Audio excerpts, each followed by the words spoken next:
ये PDF class में या तो मैं ग्रुप में भेज दूंगा, तो उसमें देख लेना आप लोग, या फिर नेक्स्ट आगे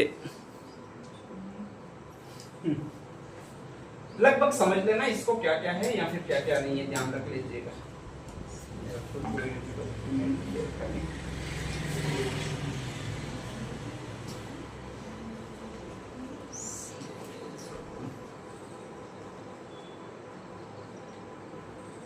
ये डाउनलोड चीजें जाती है इसमें,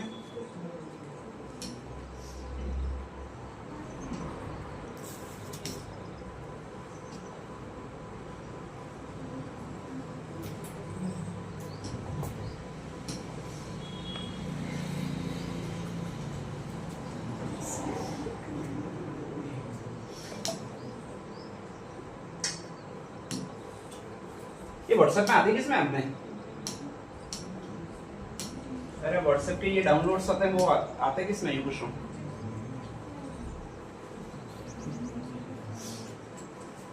एक तो ना तो इसमें तुम्हें कुछ पता पड़ता ना मुझे पता पड़ता, नहीं दोनों एक जैसे, कोई दिक्कत नहीं है, ठीक है, ध्यान रख लीजिएगा। और बार बार वही क्यों टक्कर है, 2-3 मिनट सेट करने में लगते ही है आराम से।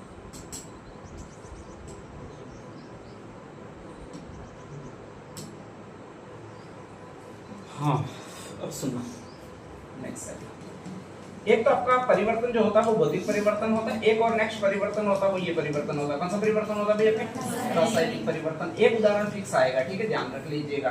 अब नेक्स्ट आगे भौतिक परिवर्तन क्या है या रासायनिक परिवर्तन क्या है, तो आप सब जानते हो कि स्पेशली अगर पहला पदार्थ दूसरे पदार्थ में कन्वर्ट हो सकता है और दूसरे से वापस पहला पदार्थ बनाया जा सकता है, तो वो ये परिवर्तन है। कौन सा परिवर्तन है आपके? भौतिक परिवर्तन है। रासायनिक संगठन बिल्कुल नहीं बदलना चाहिए, ठीक है, ध्यान रख लीजिएगा। तो ये इधर से इधर ए पदार्थ से बी पदार्थ बना, बी पदार्थ से वापस ए पदार्थ बनता है, मतलब रिवर्स सिस्टम लगता है, और इसी को आपकी एक अभिक्रिया कहते हैं। कौन सी अभिक्रिया कहते हैं आपके? उत्क्रमणीय अभिक्रिया कहते हैं, ठीक है, ध्यान रख लीजिएगा। जिसमें भी आप पहला पदार्थ वापस बना सकते हो वो भौतिक परिवर्तन होगा। जैसे जल है, जल को ठंडा करोगे तो बर्फ में कन्वर्ट होगा, बर्फ को वापस गर्म करोगे तो किसमें कन्वर्ट हो जाएगा? जल में कन्वर्ट हो जाएगा, ठीक है। तो जल से बर्फ बनना, बर्फ से जल बनना, ये आपका यही परिवर्तन होता है। कौन सा परिवर्तन होता है भाई आपके? भौतिक परिवर्तन। अब इसमें समस्त ऐसी चीजें आएगी जो वास्तव में आपके परिवर्तित होती है या फिर नेक्स्ट आगे वापस बन सकती है। देखो, प्रिज्म से गुजरने पर श्वेत प्रकाश का 7 रंगों में विभक्त होता है। कोई भी श्वेत प्रकाश होता है वो 7 रंग का बना होता है, और उसको आप जानते हो एक नाम से। कौन से नाम से जानते हो? बेनी आह पीनाला, ध्यान रख लीजिएगा, ठीक है। ये बैंगनी है, फिर कौन सा होता है? नीला, आसमानी, हरा, पीला, नारंगी और लाल, ठीक है, ध्यान रख लीजिएगा। अगर इन सातों कलर को एक साथ करोगे तो वही कलर बन जाएगा। कौन सा प्रकाश बन जाएगा भी आपके? श्वेत प्रकाश बन जाएगा। तो इसका मतलब ये रिवर्स एक्शन होगा, और जब भी रिवर्स एक्शन होगा तो यही परिवर्तन कहलाएगा। कौन सा परिवर्तन कहलाएगा?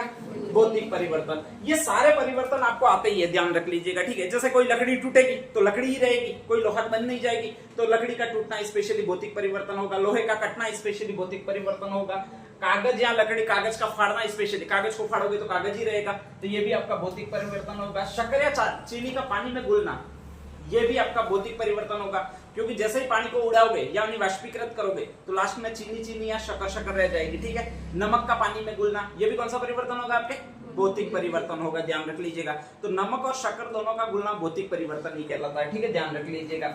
नेक्स्ट आगे ये संघनन, आसवन और ऊर्ध्वपातन, ये तीनों चीजें, मतलब आपके स्पेशली संघनन का मतलब होता है पानी का जमना या वाष्पीकरण, यानी जो गैस बनी है उसका जमना, पानी बनना वगैरह जो होता है वो संघनन कहलाता है, ध्यान रख लीजिएगा। चौक के छोटे टुकड़े का चूर्ण बनाना, अब चौक को बारीक पीसोगे तो भी आपका चूर्ण बनेगा, वो चौक के रूप में ही रहेगा, अलग नहीं बनेगा। तो ये सारे परिवर्तन है वो आपके भौतिक परिवर्तन है। लोहे का चुंबक में बदलना, ठीक है, अगर उसमें चुंबकत्व का गुण हटा दोगे तो वो वापस लोहा बन जाएगा। कांच का टूटना, टूटने के बाद ही कांच रहेगा, ध्यान रख लीजिएगा। ये सारे परिवर्तन कौन से कहलाते हैं आपके भाई? आपके भौतिक परिवर्तन, ध्यान रख लीजिएगा।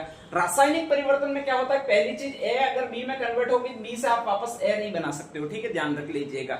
और उसमें आपके उदाहरण ये दिए होंगे, जैसे कोई दिए होंगे, ध्वनि का उत्पन्न होना, दो चीजें एक बार टकराई, ठीक है, और ध्वनि उत्पन्न होगी, ध्वनि विलीन हो जाएगी, इसके बाद उस ध्वनि से वापस दो चीजें वापस टकरा नहीं सकते हो आप, ध्यान रख लीजिएगा। रिवर्स सिस्टम नहीं होता है, ठीक है। गंध में परिवर्तन होना, ठीक है, ध्यान रख लीजिएगा। किण्वन द्वारा शराब बनना, मतलब शराब अंगूर से अगर शराब बना देते तो शराब से वापस अंगूर नहीं बनाया जा सकता है, तो ये कौन सा परिवर्तन हो जाएगा आपके? रासायनिक परिवर्तन हो जाएगा। दूध से दही बनना क्या हो जाएगा? रासायनिक परिवर्तन हो जाएगा, ठीक है। मोमबत्ती का जल जाना क्या हो जाएगा? रासायनिक, क्योंकि जल गई इसके बाद वापस मोमबत्ती आप बना नहीं पाओगे। मोम का पिघलना क्या हो जाएगा? भौतिक परिवर्तन है, ठीक है। दही का मतना क्या हो जाएगा? अब तुम्हारी मैं बैंड बजा के ही रहूंगा। अरे फटाफट बताओ आगे आने वाले में। दही का मथना क्या हो जाएगा? ये लो, अरे मैं कब से पढ़ा रहा हूं तुम्हें और अभी एक में ही कंफ्यूज हो गए।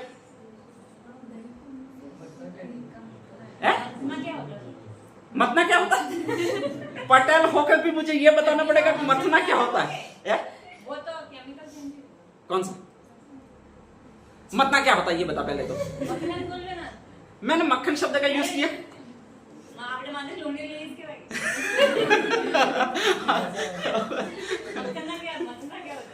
मथना क्या होता है? अरे आप अच्छा दूध से घी निकालने की प्रोसेस तो पता है क्या क्या करते हो? अच्छा पहले दही बनाते हो, फिर डायरेक्ट थोड़ी करते हो। पहले दूध को दही में बनाने के लिए जामन मिलाता है अंदर। जामन होता नहीं है तो वो एक डांजा इतना होता है वो अंदर रखते हो, ठीक है। और इसके बाद रोज का आप हिलाते हो उसको, ये ऐसे ऐसे ऐसे ऐसे रोज का 15 दिन तक इकट्ठा करते हो, उस समय तक वो हिलाते रहते हो। वही कहलाता है दही का मथना। क्या कहलाता है? हाँ, अब बताओ दही का मथना कौन सा परिवर्तन है? भौतिक परिवर्तन है। कौन सा परिवर्तन है? भौतिक परिवर्तन है। अगर वो हिलाओगे डंडा तो भी उस तोड़े में दही ही रहेगा, घी नहीं बन जाएगा, ठीक है, ध्यान रख लीजिएगा। तो दही का मथना भौतिक परिवर्तन होता है। अच्छा मुझे ये बताइए दही का फटना क्या होगा? अरे फटाफट बताओ ना यार। अच्छा दही फटता है कि नहीं फटता? अच्छा दूध ही फटता है, दही भी फटता है? दूध फटता है और दही नहीं फटता है, ठीक है, ध्यान रख लीजिएगा। दही फटता है तभी आपकी छाछ बनती है, ध्यान रख लीजिएगा, तभी आपका घी आता है, ठीक है। तो दही से घी निकालने की जो पूरी प्रोसेस कहलाती है वो दही का फटना कहलाती है। क्या कहलाती है? दही का फटना, ठीक है। तो ऐसा जरूरी नहीं है हर जगह बादल ही फटे, कभी कभी दही भी फटता है, ध्यान रख लीजिएगा। और दही का फटना कौन सी रिएक्शन होगी भाई आपके? रासायनिक, क्योंकि उसके बाद बन जाएगा एक तो छाछ बनेगी और एक क्या बनेगा आपके? घी बनेगा, ठीक है, ध्यान रख लीजिएगा। इसी तरह आपके एक और चीज होता है कि मैग्नीशियम का जलना, स्पेशली मैग्नीशियम या फास्फोरस का जलना। तो ये जो भी चीजें जलेगी इसके बाद कोई कोई अलग अवशेष निकलेंगे। हमेशा ईंधन जलेगा तो उसके अलग अवशेष निकलेंगे, धुआं वगैरह निकलेगा। धुएं से आप वो वापस चीज नहीं बना सकते हो। तो इसका मतलब किसी का भी जलना, मोमबत्ती के फीते का जलना है, लकड़ी का जलना है, समस्त जलने वाली क्रियाएं होती है वो यही परिवर्तन कहलाती है। कौन सी परिवर्तन कहलाती है भैया? रासायनिक परिवर्तन। ये लिखा है, दूध का फटना एक लिखा है, ठीक है। दूध से दही बनना ये रासायनिक परिवर्तन होगा, ठीक है। आपका उम्र के अनुसार बढ़ना कौन सा परिवर्तन है? रासायनिक परिवर्तन है। आपके अंगों का बढ़ना ये भी रासायनिक परिवर्तन है, ध्यान रख लीजिएगा, ठीक है। जो अंग बढ़ गया वो वापस छोटा होगा ही नहीं, ध्यान रख लीजिएगा। तो ये आपके स्पेशली रासायनिक परिवर्तन है। नेक्स्ट अगला आता है मोमबत्ती और अगरबत्ती का जलना, ये तो मैंने बता दिया। एक और चीज होती है वो प्रकाश संश्लेषण है, ध्यान रख लीजिएगा। और प्रकाश संश्लेषण में आपके एक तो कार्बन डाइऑक्साइड बनती है या ऑक्सीजन बनती है। प्रकाश संश्लेषण क्रिया में कार्बन डाइऑक्साइड लेके, तो वो कार्बन डाइऑक्साइड से ऑक्सीजन बनी, मतलब अलग पूरी प्रोसेस होगी, तो वो भी आपका यही परिवर्तन होगा। कौन सा परिवर्तन होगा भी आपके? रासायनिक परिवर्तन होगा, ठीक है। सब्जियों के पकने वगैरह जो भी होता है उससे वापस अगर पक गया केला तो उसको वापस कच्चा नहीं कर पाओगे, तो वो भी कौन सा परिवर्तन है आपके? रासायनिक परिवर्तन है, ठीक है। तो जिनमें भी ए से बी चीज बनाई जा सकती है, बी से वापस ए की तरफ आप रिवर्ट नहीं हो सकते हो, वो आपके रासायनिक परिवर्तन है, ध्यान रखना। और इसमें ऐसे ही शब्द आपके आएंगे, ठीक है, ध्यान रख लीजिएगा। सारी प्रोसेस बेस्ड शब्द आएंगे कि इसमें क्या है, ध्यान रख लीजिएगा, ठीक है। नेक्स्ट आगे आपके स्पेशली हाँ एक और है लोहे पर जंग लगना। ये लोहे पर जंग लगना आपके वो है कॉपर पर हरित परत जमना, ये सारे परिवर्तन है, वो भी कौन से परिवर्तन होते हैं? रासायनिक, ठीक है। जंग लगा लोहा होता है वो वापस नहीं बदलता है, तो लोहे पर जंग लगना तो रासायनिक होगी, और लोहे का चुंबक बनना भौतिक होगा, ठीक है, ध्यान रख लीजिएगा। तो आपको अच्छी तरह से दो प्रक्रियाएं समझ में आ गई होगी। एक तो प्रक्रिया कौन सी है आपके? भौतिक, और एक प्रक्रिया कौन सी है आपके? रासायनिक प्रक्रिया, ठीक है। एक शब्द और आएगा क्रिस्टलीकरण। क्रिस्टलीकरण का मतलब होता है किसी के भी छोटे छोटे टुकड़े करना। एक कोई पत्थर है, ठीक है, उसको पीस कर रेत बनाना स्पेशली, तो वो कौन सा परिवर्तन कहलाएगा? पत्थर को पीसकर रेत बनाना, ये कौन सा परिवर्तन कहलाएगा, ये पूछ रहा हूँ। भौतिक परिवर्तन कहलाएगा, क्योंकि उसको दाब के साथ जमाओगे तो वापस चट्टान में कन्वर्ट किया जा सकता है, ठीक है, ध्यान रख लीजिएगा। तो स्पेशली पत्थर को पीस कर रेत बनाना वगैरह है वो भौतिक परिवर्तन कहलाएगा, ठीक है। तो ये ध्यान रख लीजिएगा कि ये आपके मेन परिवर्तन हो जाते हैं। अब अगला क्या है वो देख लीजिएगा आप लोग। हाँ, जब भी रासायनिक परिवर्तन होता है 2-3 तरह की अभिक्रियाएं चलती है, और उसमें से पहली अभिक्रिया होती है जिसको ये ऑक्सीकरण एवं एक शब्द और दिया जाता है। कौन सा अभिक्रिया दिया जाता है भाई आपके? अपचयन। दूसरी अभिक्रिया जो चलती है वो आपकी और चलती है जिसको आपके 2 नाम दिए जाते हैं, उष्मा, आगे कौन सा भी आपके? शोषी, और नेक्स्ट आगे कौन सा भी आपके? उष्मा क्षेपी अभिक्रिया, ठीक है, ध्यान रख लीजिएगा। तो ये 2 अभिक्रियाएं आपके और चलती है, ध्यान रख लीजिएगा। नेक्स्ट आगे सबसे पहले तो यही पूछा जाता है, कुछ आपको जनरल साइंस में उदाहरण दिए जाएंगे, और उदाहरण दिए ये पूछा जाएगा कि इनमें से उष्मा शोषी अभिक्रिया कौन सी है। एक ये पूछा जाएगा, कौन सा? उष्मा क्षेपी अभिक्रिया। या फिर कुछ उदाहरण देकर ये पूछा जाएगा कि इनमें से ऑक्सीकरण अभिक्रिया कौन सी है। नेक्स्ट कौन सी भी आपके? अपचयन अभिक्रिया कौन सी है, ठीक है। ऑक्सीकरण का एक दूसरा भी नाम होता है, ऑक्सीकरण अभिक्रिया को या ऑक्सीकरण रिएक्शन का दूसरा नाम कौन सा होता है भी आपके? साइंस पढ़ो, अरे साइंस पढ़ो। आर्ट्स वाले तो हमारे बेचारे निर्दोष है इसमें, आर्ट्स वालों का तो कोई मतलब ही नहीं है, ठीक है। ऑक्सीकरण होना होगा प्रकृति में, होगा नहीं होना होगा तो बाढ़ में जाए, हमें क्या मतलब है, ये वाले हम लोग ध्यान रख लीजिएगा, ठीक है। ऑक्सीकरण का एक और दूसरा नाम होता है, और उस अभिक्रिया को कहा जाता है वो ये अभिक्रिया कहा जाता है। कौन सी अभिक्रिया कहा जाता है भी आपके? उपचयन अभिक्रिया कहा जाता है, ठीक है, ध्यान रख लीजिएगा। तो 2 शब्द आपके होते हैं, एक तो उपचयन होता है, एक कौन सा होता है आपके? अपचयन। इसी उपचयन को आपके ये कहा जाता है, क्या कहा जाता है? ऑक्सीकरण कहा जाता है, ठीक है, ध्यान रख लीजिएगा। अब ऑक्सीकरण यो लिखा है, इसमें ये जो ऑक्सीजन है वो इस अभिक्रिया में जुड़ता होगा, ध्यान रख लीजिएगा। तो जिन जिन रिएक्शन में ऑक्सीजन का संयोग होगा उसको यही अभिक्रिया बोलेंगे। कौन सी अभिक्रिया बोलेंगे? ऑक्सीकरण। जिनमें से ऑक्सीजन या तो टूटेगा या फिर दूसरी किन्हीं गैसों का संयोजन होगा, हाइड्रोजन वगैरह का, उनको ये अभिक्रियाएं कहेंगे। कौन सी अभिक्रियाएं कहेंगे? अपचयन अभिक्रियाएं कहेंगे, ठीक है। तो अगर कोई भी अभिक्रिया आती है और आपके ये लिखा है +O2 लिखा है, फिर आगे Fe2O3 लिखा है स्पेशली, तो ध्यान रखिएगा कि ये ऑक्सीजन जुड़ रहा है इसमें, और जब ऑक्सीजन जुड़ रहेगा तो ये अभिक्रिया कहलाएगी। कौन सी अभिक्रिया कहलाएगी भाई आपके? ऑक्सीकरण। अगर ऑक्सीकरण शब्द नहीं दिया हुआ है तो ये अभिक्रिया होगी। कौन सी अभिक्रिया होगी भाई आपके? उपचयन, क्योंकि ऑक्सीकरण को क्या कहते हैं आपके? उपचयन कहते हैं, ठीक है, ध्यान रख लीजिएगा।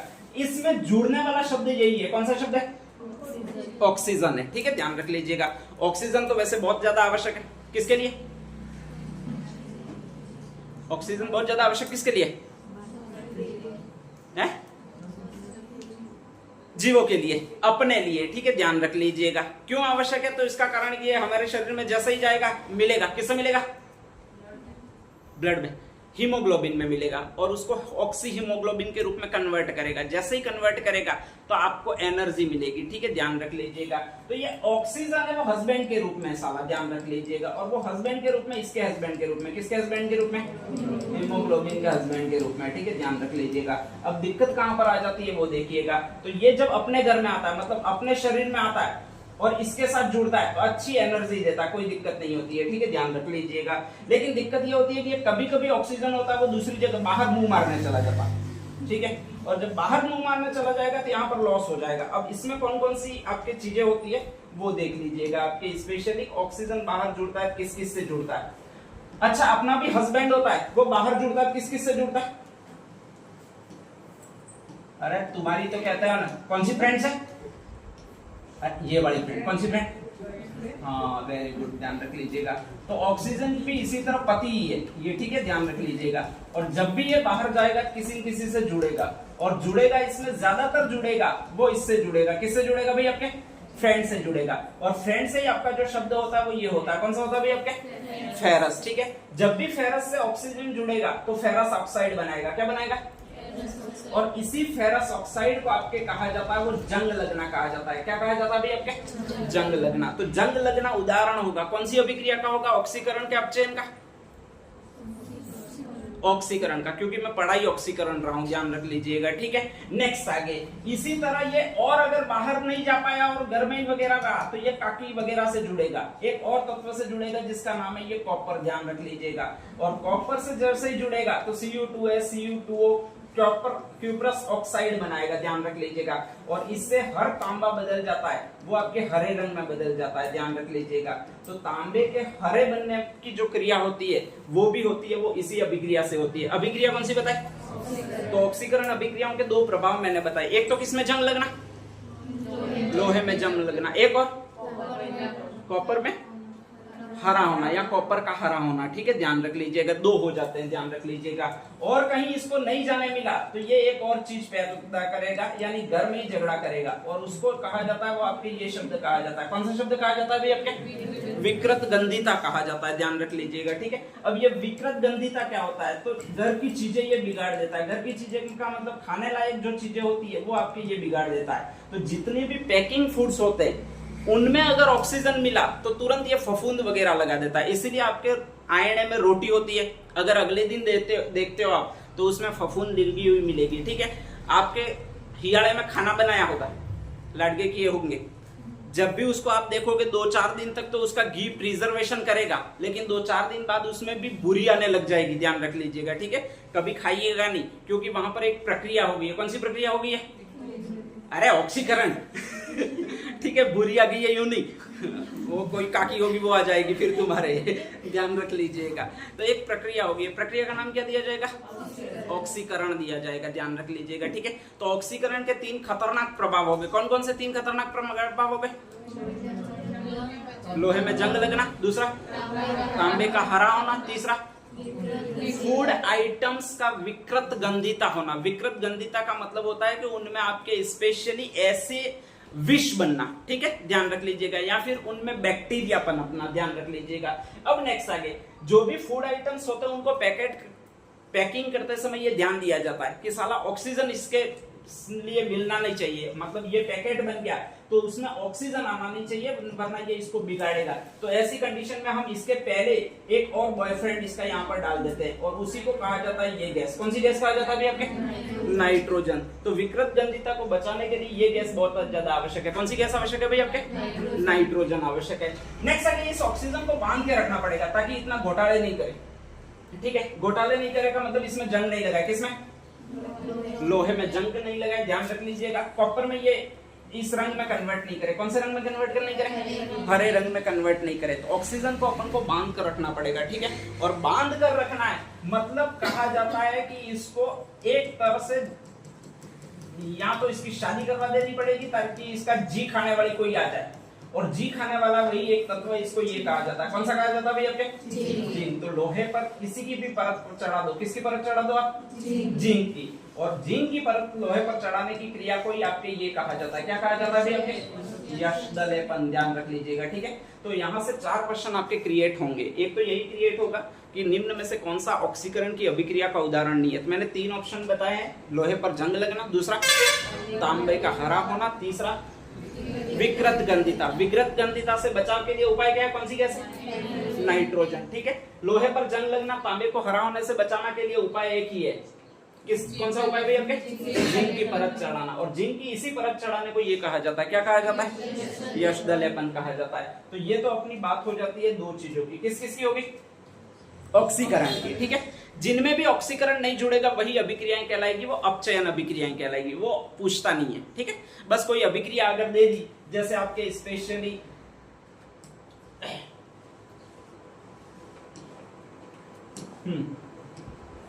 जैसे आपके N2 आगे दे दिया, 2H3 यूं दे दिया, तो यहाँ पर हाइड्रोजन जुड़ रहा है, ऑक्सीजन नहीं जुड़ रहा है। और जब भी हाइड्रोजन जुड़ेगा, ऑक्सीजन नहीं जुड़ेगा, तो वो आपकी अपचयन अभिक्रियाएं कहलाएगी, ठीक है, ध्यान रख लीजिएगा। या फिर नेक्स्ट आगे अभिक्रिया उत्पाद बनाएगा, इसमें ऑक्सीजन हटेगा आपके, तो वो सारी अभिक्रियाएं कहलाती है, वो अपचयन अभिक्रियाएं कहलाती है। उनके जनरल साइंस में आपके प्रश्न आते नहीं है, ठीक है। नेक्स्ट आगे अगली 2 अभिक्रियाएं और है आपके स्पेशली, और उसमें से 2 अभिक्रियाएं जो है उसमें से एक अभिक्रिया को तो यही कहते हैं, कौन सी अभिक्रिया कहते हैं भाई आपके? ऊष्माशोषी। एक अभिक्रिया को और क्या कहते हैं भाई आपके? ऊष्माक्षेपी। अच्छा, एक आध ऊष्माशोषी अभिक्रिया का उदाहरण बताओ साइंस वालों। अरे ऊष्मा शोषी अभिक्रियाओं का उदाहरण बताओ आप। मेरी नहीं है का जब मस्त जवाब, क्या उत्तर बताया ऊष्मा शोषी अभिक्रिया का? मेरी नहीं है। ठीक है, ध्यान रखना ये, और इसको इम्पोर्टेंट कर देना है, एग्जाम में यही आएगा। शाबाश, चलो नेक्स्ट आगे। हाँ आगे सुनो भाई, ऊष्मा शोषी और ऊष्मा शेपी अभिक्रियाओं में जनरल साइंस में क्या क्या है, ठीक है, ध्यान रख लीजिएगा। तो लगभग याद कैसे रखना उसके लिए बता देता हूं। इसको शोषी है, इसका अपन एक नाम दे सकते हैं। शोषी को नाम क्या दे सकते हैं भाई आपके? अरे जोशी नहीं, बापड़े बामण को क्यों परेशान कर रहे हो? ध्यान रख लीजिएगा, ठीक है। गर्ल्स है और गर्ल्स की नियत होती है स्माइल देना और रिचार्ज करवाना, ठीक है, ध्यान रख लीजिएगा। अरे शानदार, उसकी शानदार एबिलिटी है ये कह सकता हूं मैं, ठीक है, ध्यान रख लीजिएगा। तो ये भी आपके यही करती है, ध्यान रख लीजिएगा। जैसे ही स्माइल देगी तो कोई ना कोई आपके ये हो जाएगा, क्या हो जाएगा भाई आपके? पिघल जाएगा, ध्यान रख लीजिएगा, ठीक है। तो संपूर्ण ऐसी चीजें जो पिघल सकती है वो इस अभिक्रिया का उदाहरण है। कौन सी अभिक्रिया का उदाहरण है? ऊष्मा शोषी अभिक्रिया का उदाहरण है, ठीक है। संपूर्ण ऐसी चीजें जिनमें ये होती है, क्या होती है भाई आपके? जलन, पतनी वाली नहीं, जलने वाली एक्चुअल में, उसको केमिस्ट्री की भाषा में कहते हैं दहन, ध्यान रख लीजिएगा। वो सारी इसका उदाहरण है। किसका उदाहरण है आपके? ऊष्मा शेपी का। तो ये भी आएगा, ध्यान रख लीजिएगा। निम्न में से कौन सा उदाहरण ऊष्मा शोषी अभिक्रियाओं के है? निम्न में से कौन सा उदाहरण ऊष्मा शेपी अभिक्रियाओं के हैं, ठीक है। अब आपको दो वर्ड याद रखने हैं। पिघलने वाली सारी चीजें किसमें? ऊष्मा शोषी में। दहन वाली सारी चीजें किसमें? ऊष्मा शेपी में, ठीक है, ध्यान रख लीजिएगा। अब जब ये जल, इन दोनों में से एनर्जी किसमें क्रिएट होगी? शेपी में एनर्जी मिलेगी भाई, जल रहा है तो ऊर्जा उत्पन्न होगी, ठीक है। तो इसमें विमुक्त होती है, और वो क्या विमुक्त होती है भाई आपके? ऊर्जा। यहाँ पर शोषी का मतलब है शोषण होता है, मतलब सामने इसमें ऊर्जा खींचती है अभिक्रिया, ध्यान रख लीजिएगा, ठीक है। तो इसमें तो ऊर्जा खींची जाती है और इसमें ऊर्जा क्या होती है? विमुक्त होती है। इन दोनों अभिक्रियाओं में जिसमें ऊर्जा आपके उत्पाद के रूप में बनती है वो इसमें बनेगी। किसमें बनेगी भाई आपके? ऊष्मा शेपी में बनेगी, ठीक है, ध्यान रख लीजिएगा। अब इसके आपको कुछ उदाहरण पूछेगा, स्पेशली उदाहरण कैसे पूछेगा? जैसे लकड़ी का जलना, या फिर नेक्स्ट आगे लकड़ी का जलना छोड़ दीजिएगा, बर्फ का पिघलना, कौन सी अभिक्रिया का उदाहरण है? कौन सी अभिक्रिया का उदाहरण होगा? तो पिघलना यही होगा। किसका होगा भाई आपके? शोषु का होगा, ठीक है, ध्यान रख लीजिएगा। नौसादर का कपूर में या कपूर का गैसीय रूप में परिवर्तित होना, ध्यान रख लीजिएगा आपके स्पेशली। तो इसमें भी कपूर पिघल रहा है, ठीक है। कपड़ों में कपूर की बट्टी रखते हो, वो पिघल जाती है, वो सीधी गैस में रूपांतरित हो जाती है। तो ये कौन सी अभिक्रिया का उदाहरण है? ऊष्मा शोषी का उदाहरण है, ठीक है, ध्यान रख लीजिएगा। तो ऐसी समस्त क्रियाएं जिनमें पिघलना शब्द आता है, 8-10 में लिखवा दूंगा, वो सारी ऊष्मा शोषी की है। और ऊष्मा शेपी में वे अभिक्रिया होती है जिनमें ऊर्जा विमुक्त होती है। एक और चीज, इसमें सशलजम का आया है, ध्यान रख लीजिएगा, ठीक है। तो सशलजम जिन जिन अभिक्रियाओं में आएगा आपके स्पेशली, वो आपके अभिक्रियाएं होगी वो ऊष्मा शोषी अभिक्रियाएं ही होगी, ठीक है। जैसे लाइक एस प्रकाश संश्लेषण, अब आप समझ में नहीं आओगे साला उसमें जल रहा है कि पिघल रहा है, ठीक है, ध्यान रख लीजिएगा। लेकिन एक वर्ड स्पेशली आएगा, प्रकाश यूं लिखोगे तो यही आएगा। कौन सा आएगा भाई आपके? सशलजम बड़ा शत। ये कौन सी अभिक्रिया हो जाएगी? शोषी। सशलजम का इसी में आता है, ठीक है। कैल्शियम का ऑक्साइड में परिवर्तित होना, ध्यान रख लीजिएगा। कैल्शियम यूं जैसे ही लिखोगे तो आपके ये सशलजम बड़ा आएगा, ध्यान रख लीजिएगा। इसी से आपको पकड़ना है कि ये कौन सी अभिक्रियाओं का उदाहरण है भाई आपके? ऊष्मा शोषी का उदाहरण है, ठीक है, ध्यान रख लीजिएगा। बाकी कहीं भी ईंधन का जलना यूं आ जाएगा, या ईंधन का दहन, कौन सी अभिक्रिया होगी? ऊष्मा शेपी। जहां पर भी दहन, जलन वगैरह ये आ जाए, वो शब्द आपके ऊष्मा शेपी अभिक्रियाओं में ही होंगे, ठीक है। तो मैंने पहली बता दी ऑक्सीकरण अभिक्रियाएं, दूसरी अपचयन अभिक्रियाएं, तीसरी ऊष्मा शोषी अभिक्रियाएं, चौथी ऊष्मा शेपी अभिक्रियाएं, ठीक है, ध्यान रख लीजिएगा। इसके आगे इसमें क्या लिखा है वो देखने दो। हाँ भाई, ये आपका पहला टॉपिक लगभग कंप्लीट होता है, जिसका ये नाम है। नाम कौन सा भाई आपके? भौतिक एवं रासायनिक परिवर्तन। रासायनिक परिवर्तन के फिर 4 प्रकार और थे, ठीक है। ये पहला टॉपिक कंप्लीट। अब इसको मैं फटाफट लिखवा देता हूँ, लिख दीजिएगा।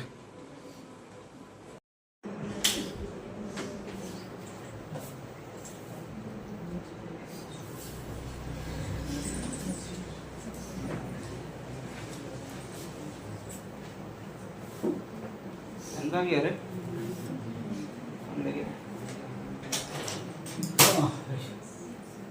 हाँ भाई, आपका दूसरा एक टॉपिक और है साइंस का, जिसका नाम है धातु, अधातु और यौगिक। बहुत सिंपल प्रश्न आएंगे बा, इतने कोई टफ वगैरह प्रश्न नहीं होंगे। कुछ कुछ चीजें आपको ध्यान रखनी है, बाकी बहुत सिंपल होंगे, ध्यान रख लीजिएगा, ठीक है। ये सारा लिखा हुआ है, कोई कोई है, घर में जाकर पढ़ लेना। खैर छोड़िएगा, मैं अपने वाले बताता हूँ क्या क्या है, ठीक है। नेक्स्ट सेकंड, सबसे पहली चीज तो यही होती है कि धातु और अधातुओं में अंतर क्या है, उनसे संबंधित आपके क्वेश्चन बनेगा, ध्यान रख लीजिएगा। और अंतर क्या होता है, 2-3 अंतर होता है। जो धातुओं में चीजें पाई जाती है वो अधातुओं में नहीं पाई जाती है, ठीक है, ध्यान रख लीजिएगा।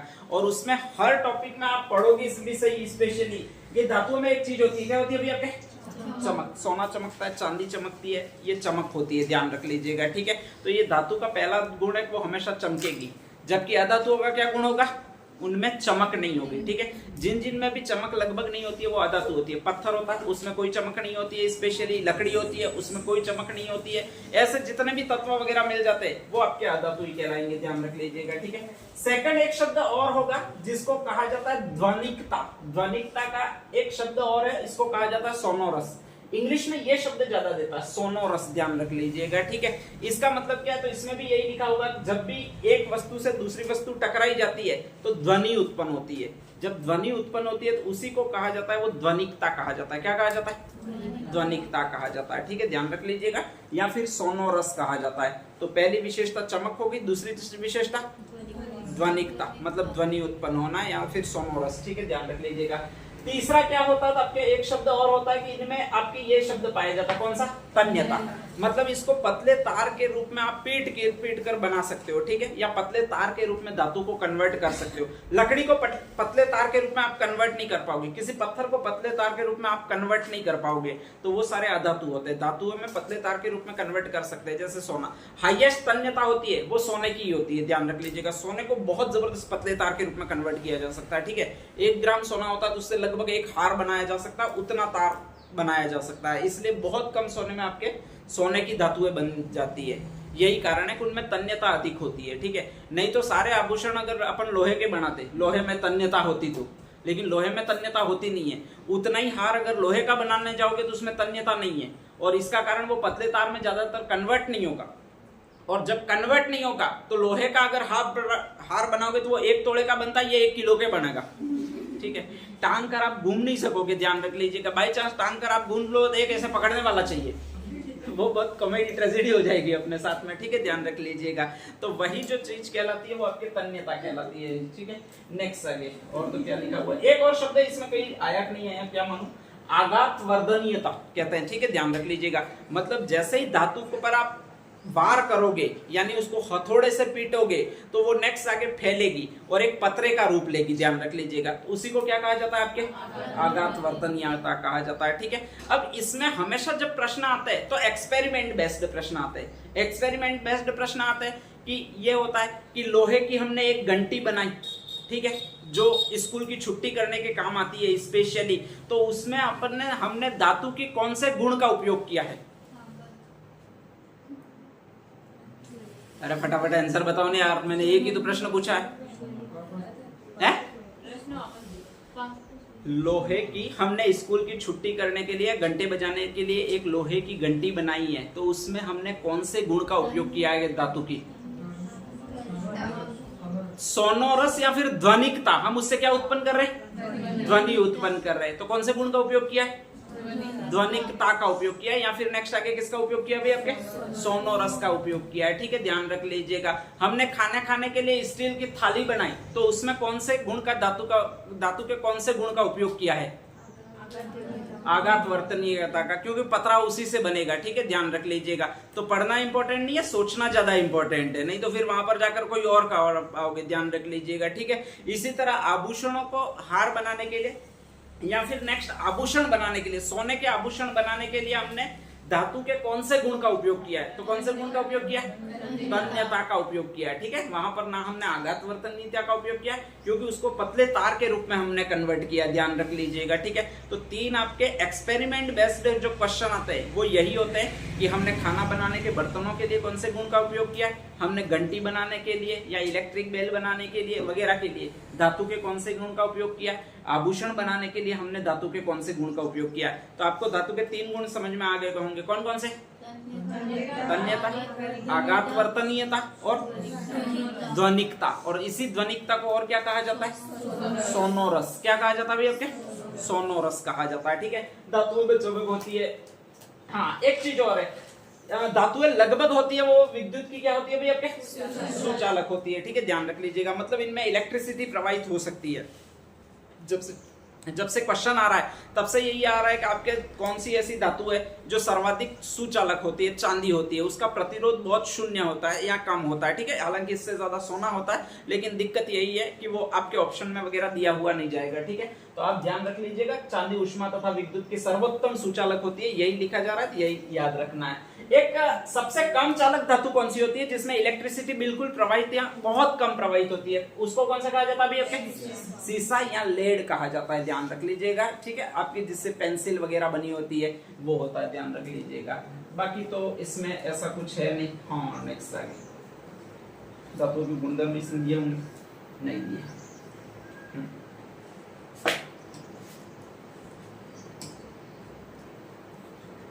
एक धातुओं का मेन गुण होता है कि वो है होता है ये शब्द होता है, इसको क्या कहा जाता है अभी आपके? क्रियाशीलता। ठीक है, ध्यान रख लीजिएगा।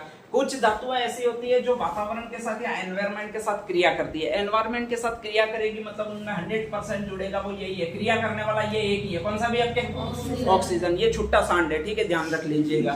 तो आपके स्पेशली क्रिया करने वाला यही है, और इसी के साथ कुछ धातुएं होती है वो जुड़ जाती है, ध्यान रख लीजिएगा। जब भी जुड़ जाती है तो वो धातुएं बिगड़ जाती है स्पेशली। ठीक है, खत्म हो जाती है, उनका मूल गुण ही वो खत्म कर देता है ऐसा आदमी, ये बर्बाद करके छोड़ता है किसी को भी। ठीक है, ध्यान रख लीजिएगा। तो आपके स्पेशली कुछ धातुएं हैं आपके, ये कुछ ये। हाँ, नेक्स्ट आगे, जब भी ये ऐसा आदमी होता है, रबड़ता आदमी होता है, तो वो कुछ ना कुछ मैसेज भेजता है। तो ये मैंने कुछ लिखा, ये मैंने ना लिखा है, और कुछ ना कुछ ये लिखा है मैंने आपके, ध्यान रख लीजिएगा। ठीक है, और एक भेजता है, वो क्या भेजता है भाई आपके? मैसेज भेजता है। ठीक है, ध्यान रख लीजिएगा, बिगड़ने के लिए। तो आपके स्पेशली ये एक के है, एक Na है, और एक Ca है, और एक कौन सी धातु है भाई आपके? Mg धातु है। हाईएस्ट अभिक्रियाशील धातु है, मतलब हाई गयानिक एक्टिव हो जाती है, वो कौन सी है? ठीक है, ध्यान रख लीजिएगा, इसको कहा जाता है पोटेशियम। कौन सी कहा जाता है? पोटेशियम। ठीक है, ये हाई करते एक्टिव नहीं होती है, लेकिन 2-3 डॉट आ गए, एक आध सिंबल आ गया तो एक्टिव हो जाती है, वो कौन सी है अभी आपके? सोडियम है, ध्यान रख लीजिएगा। ठीक है, थर्ड कौन सी है अभी आपके?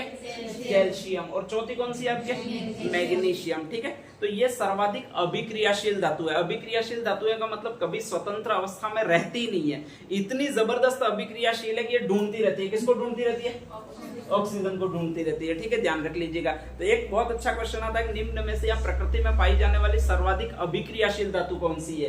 तो ये है कुछ ना कुछ मैसेज से आप याद रखिएगा, 4 धातु आपको याद रह जाएगी। ऐसी कौन सी धातु है जो आपके स्पेशली अभिक्रिया करती नहीं है? किससे अभिक्रिया नहीं करती है? ऑक्सीजन से। ठीक है, तो ऐसी वो धातुएं होंगी जो प्रकृति में पड़ी रहे, कभी बिगड़े ही नहीं, अपना मूल रूप खोए ही नहीं, ध्यान रख लीजिएगा। और ऐसी धातुएं होती है वो गहने होते हैं, आपके गहने कभी अपना मूल रूप नहीं खोते, ध्यान रख लीजिएगा। गहने अधिकांशतः बने होते हैं, वो किसके बने होते हैं? सोना। सोने के अलावा चांदी। ठीक है, ध्यान रख लीजिएगा। और आपकी वीटी कुछ बना देते हो, वो किसकी बनी होती है? आपके तांबे की स्पेशली। ठीक है, कॉपर की, या प्लेटिनम भी होता है एक स्पेशली। तो आपकी 3 धातुएं और है, एक तो प्लेटिनम है आपके स्पेशली, एक अर्जेंटिनम है, और एक आपके औरम या गोल्ड है जिसको आपके सोना कहा जाता है। ठीक है, सबसे कम अभिक्रियाशील धातु है ये होती है, प्लेटिनम होता है, फिर कौन सा होता है? अर्जेंटिनम होता है, फिर कौन सा होता है भाई आपके? औरम, या फिर इसको गोल्ड कहते हैं, सोना कहते हैं, ध्यान रख लीजिएगा। तो इसका मीनिंग ये हुआ कि सबसे कम अभिक्रियाशील है ये, भले ही कितने भी ये मैसेज करके थक जाए तो भी ये जुड़ती नहीं है, खतरनाक, ये चरित्र वाली धातु है। हाँ, इसीलिए अपन इसका पैसा भी ज्यादा दे देते हैं। ठीक है, ध्यान रख लीजिएगा, स्पेशली बहुत महंगी है। ठीक है, दम निकल जाता है, अभी तो लड़की को लाने में ही दम निकल रहा है। नेक्स्ट आइए, तो ये ध्यान रख लीजिएगा, ये औरम है, सबसे कम अभिक्रियाशील धातु है आपकी स्पेशली। इससे कम अभिक्रियाशील कौन सी है आपके? अर्जेंटिनम होती है। ठीक है, ध्यान रख लीजिएगा। अब इनमें से हमेशा एक धातु पर अपन ट्रस्ट कर सकते हैं कि भाई ये संयोग कभी नहीं करेगी, इसलिए उसको अपन मुक्त अवस्था में छोड़ सकते हैं। तो एक प्रश्न और आता है, प्रकृति में मुक्त अवस्था में कौन सी पाई जाती है? इनमें से कौन सी पाई जाने लायक है? सोना। ओरम है वो मुक्त अवस्था में पाई जाने लायक है। मुक्त अवस्था में बिल्कुल कोई सी पाई जाने नहीं लायक है, पोटेशियम है, ठीक है, ध्यान रख लीजिएगा। तो ये होता है सक्रियता के आधार पर धातुओं का प्रकार, और उनमें यही आपके एक तो ये प्रश्न आता है और एक नेक्स्ट प्रश्न आता है वो ये होता है, ध्यान रख लीजिएगा, ठीक है। तो दो आपके ये क्वेश्चन और हो जाते हैं जो ज्यादातर आते हैं। नेक्स्ट अगला कौन सा है वो देख लीजिएगा। हाँ भाई, धातु के बाद जो आता है वो ये आता है, क्या आता है अभी आपके? अधातु। वही गुण होंगे सारे के सारे उसके धातु के उल्टे होंगे। धातु में क्या पाई जाती थी? चमक। अधातु में क्या नहीं होगी? चमक नहीं होगी, ठीक है। धातु में और कौन सा गुण पाया जाता था? तन्यता। अधातु में क्या नहीं होगी? तन्यता। जिसमें तन्यता नहीं होती उसको कहते क्या? अधातु। ये तो रही बात है, तन्यता नहीं होती उसको अधातु ही तो कहते हैं, ठीक है, ध्यान रख लीजिएगा। अरे तन्यता का मतलब जिसको लंबा वगैरह किया ही नहीं जा सकता आपके काट कर वगैरह, ध्यान रख लीजिएगा, ठीक है। तो उसको स्पेशली क्षण भंगुरता कहते हैं या भंगुरता कहते हैं, ध्यान रख लीजिएगा, ठीक है। एक और चीज होती है आघात वर्तनीयता। आघात वर्तनीयता का मतलब क्या बताया था? पतली चादर के रूप में कन्वर्ट करना। वो उसको नहीं कर सकते। किसको नहीं कर सकते? धातु को नहीं कर सकते हैं, ठीक है, ध्यान रख लीजिएगा। नेक्स्ट एक और गुण बताया था कि आपके विद्युत का सुचालक तन्यता, ध्वनिकता। ध्वनिकता या फिर कौन सा बताया? सोनोरस, ठीक है। ध्वनिकता क्या था? ध्वनि उत्पन्न करना। किसमें? घंटियों वगैरह में बनाने के लिए इसका प्रयोग किया जाता है, ठीक है। ये भी गुण नहीं होता है। किसमें नहीं होता है भाई आपके?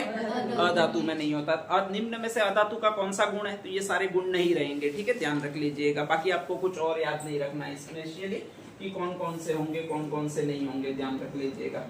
हाँ, नेक्स्ट आगे कुछ और चीजें आपके स्पेशली याद रखने की है, वो वन लाइनर है, हर किताब में दी हुई होती है और हर जगह दी हुई होती है, ध्यान रख लीजिएगा। मैंने पहले ही कहा कि धातु जो होती है वो स्पेशली उनमें आघात वर्तनीयता का गुण होता है। आघात वर्तनीयता का मतलब उसको कूट सकते हो, ठीक है, कूट सकते हो, इसका मतलब फैला सकते हो। इसका मतलब हमेशा धातु होगी वो कठोर ही होनी चाहिए। कैसी होनी चाहिए? कठोर, ठीक है। लेकिन अपने घर में भी अपवाद होते हैं, हर जगह अपवाद होते हैं, समाज में भी अपवाद होते हैं, इनमें भी कुछ कुछ अपवाद होते हैं। और कहा जाता है कि एक धातु है, उसका कौन सा नाम है भाई आपके? मरकरी। या फिर नेक्स्ट आगे इसको कहा जाता है, वो पारा कहा जाता है, ठीक है। धातुएं सारी कठोरी होती है, ध्यान रख लीजिएगा। लेकिन ये एकमात्र ऐसी है जो ठोस अवस्था में नहीं पाई जाती। कौन सी अवस्था में पाई जाती है भाई आपके? द्रव अवस्था में पाई जाती है, ठीक है, ध्यान रख लीजिएगा। तो एकमात्र ऐसी धातु जो द्रव अवस्था में पाई जाती है वो मरकरी है। एकमात्र ऐसी अधातु, इसमें अधातु आया, ए के बाद बी आएगा और उसी का एक नाम है, वो कौन सा नाम है भाई आपके? ब्रोमीन। ये सिंपल सी चीज है, हर किसी को आती है, ध्यान रख लीजिएगा, ठीक है। धातुएं मैं फिर कह रहा हूं कठोर होनी चाहिए। तो एक तो मिल गई, वो कौन सी अवस्था में मिल गई? द्रव अवस्था में, पानी की वाली अवस्था में, ठीक है। सेकंड, कुछ ऐसी धातुएं होती है स्पेशली जो आपको मिलेगी वो द्रव अवस्था में तो नहीं मिलेगी, ठोस अवस्था में ही नहीं मिलेगी, लेकिन उनमें फिर प्रॉब्लम है। उनमें प्रॉब्लम क्या है? वो आसानी से ऐसी धातुएं जो काटी जा सकती है, दांतों से काटी जा सकती है स्पेशली। नेक्स्ट आगे चाकू से काटी जा सकती है, ऐसे ही यूं, ठीक है, ध्यान रख लीजिएगा। दांतों से काटी जा सकती है। दांतों को में जो चीज अपन को अच्छी लगती है वो आपकी ये अच्छी लगती है। कौन सी चीज अच्छी लगती है? हाँ, लपसी, सबसे बढ़िया चीज यही है। तो ऐसी 3 धातुएं हैं जो आपको आसानी से दांतों से काटी जा सकती है या फिर नेक्स्ट आगे चाकू से काटी जा सकती है। ये कौन सी होगी? लिथियम। कौन सी होगी?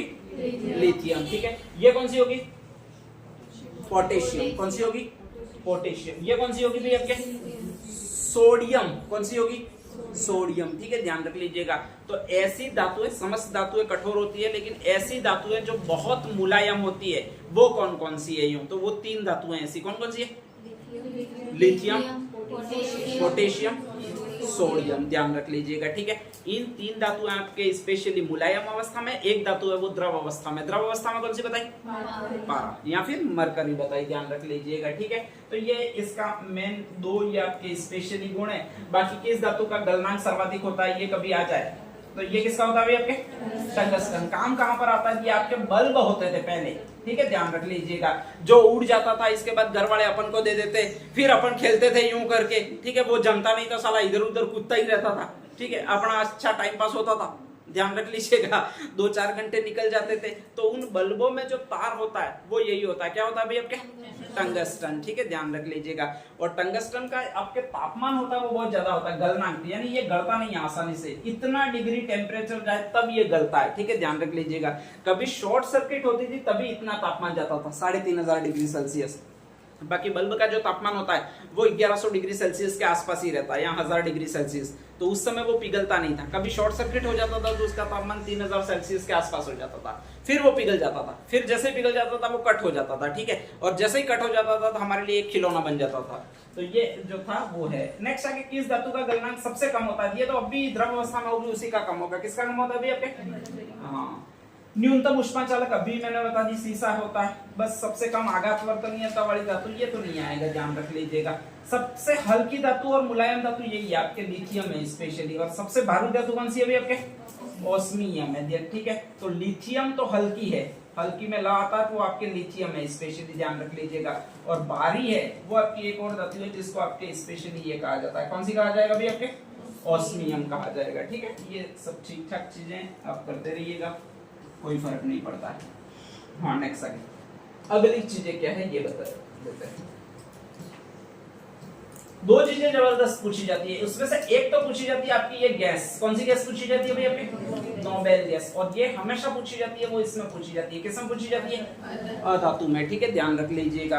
तो आपकी लगभग गैसें हैं जिसमें से अगर ऑक्सीजन को एक को छोड़ दूं मैं तो 99% आपकी यही गैसें आती है। कौन सी गैस कहलाती है? नोबेल गैस, ठीक है। हीलियम, रेडॉन, जीनोन वगैरह जो भी, नियोन, ऑर्गन वगैरह जो भी गैस होती है वो आपके यही गैस कहलाती है। नाम कौन सा भी आपके? नोबेल गैस होता है, जिनका अष्टक लगभग पूर्ण होता है वो गैसें इसी में आती है, ठीक है। एक और धातु है होती है जिसको आपके स्पेशली ये धातु है कहा जाता है। कौन सी धातु है भाई आपके? नोबेल धातु है। इसको उत्कृष्ट गैस कहा जाता है, ध्यान रख लीजिएगा। और उत्कृष्ट गैस समस्त धातु होती है, वही नोबेल धातु है या उत्कृष्ट धातु है इसको कहा जाता है। और ये सारी धातु होती है। अच्छी वाली धातु है कौन कौन सी है जिसको अपन बहुत ज्यादा पैसे देकर लाते हैं? कौन सी भाई आपके? सोना, चांदी, नेक्स्ट आके प्लेटिनम वगैरह, ठीक है। नहीं याद रहे तो आपके स्पेशली जुबलियां होती है, ध्यान रख लीजिएगा। पहली जुबली होती है वो ये होती है, कौन सी होती है? अरे चांदी जुबली थोड़ी होती है, सिल्वर जुबली, ठीक है, ध्यान रख लीजिएगा। Gold jubilee. और कौन सी होती है अभी आपके?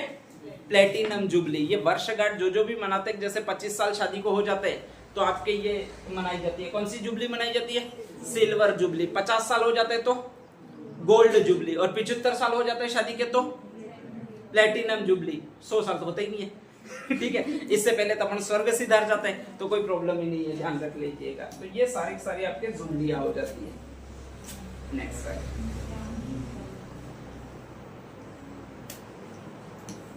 हाँ भाई,